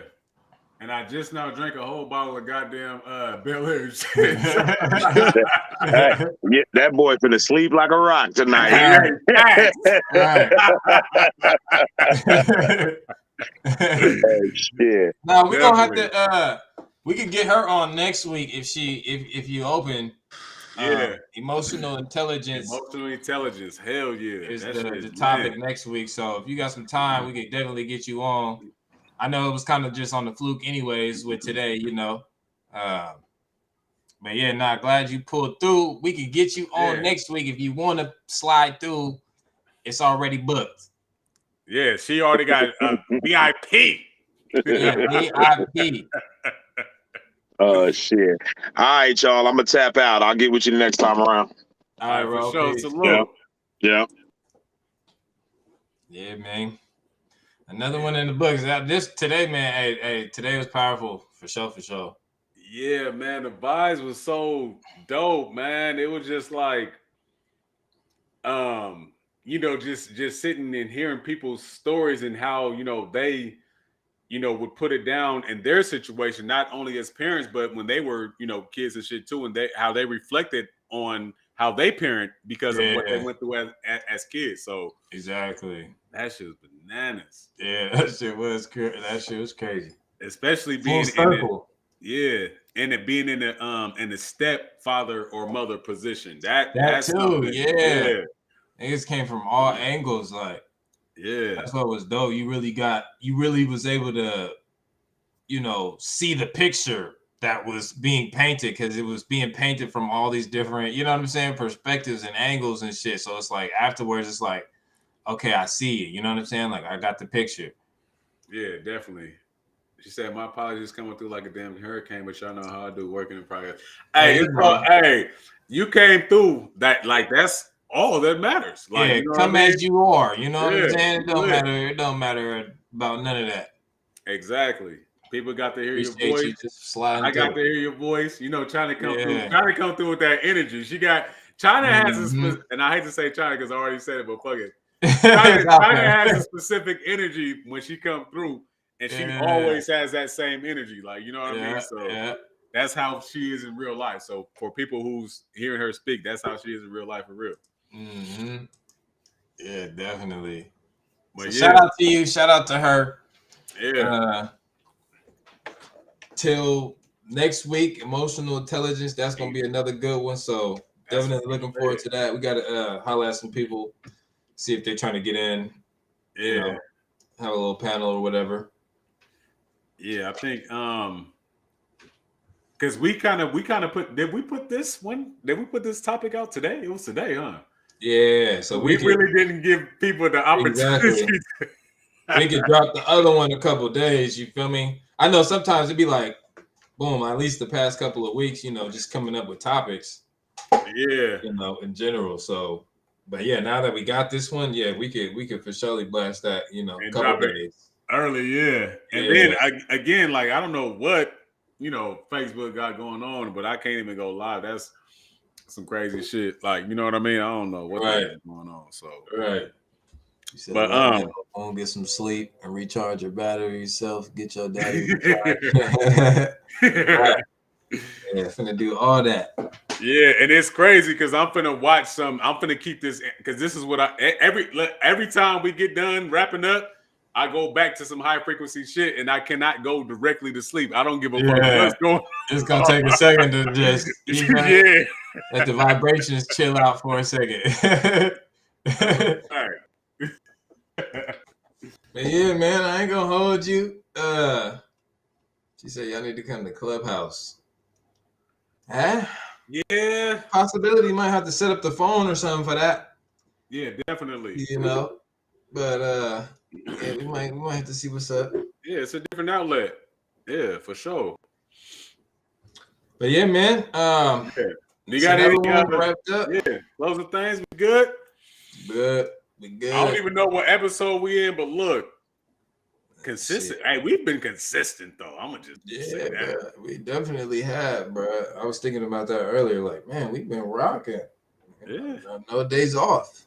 We'll push a day back if we need that day. You know what I'm saying? Right. And then the level of on top of just the consistency, and I have to say this, we're at 3.5 right now. I don't think we got nothing under 3. I don't think so. That's bananas. I don't think so. If anything, it's a high 2. Yeah. You know. Oh, she said we can stream the audio. Okay, yeah. That's okay. But again, y'all said, this time I wore it. You know, we up in this thing, bruh. Yes, sir. You feel me? I'm gonna have mine soon. I'm gonna get something popping. I know Mom said what she said, so we're gonna see what's popping. You're gonna see it though soon. Fact. I'm trying to get the whole behind me, trying to get the whole backdrop. The backdrop. It's a wrap. Yeah. Just be on this motherfucker. Really official. Yeah. Really official though. But yeah, salute to everybody that's in the chat. Salute to everybody that came through on the show. I know that we have the regulars that come on here. Shout out Miss Royalty because she comes on consistently every week, even though she's just in the chat, but she's still active. So I appreciate that for sure. But yeah, that's it, man. I'm good. Finna watch me some high frequency shit and chill out. Gucci. Yep. All right, y'all. Y'all have a good rest of your night. Salute. Peace.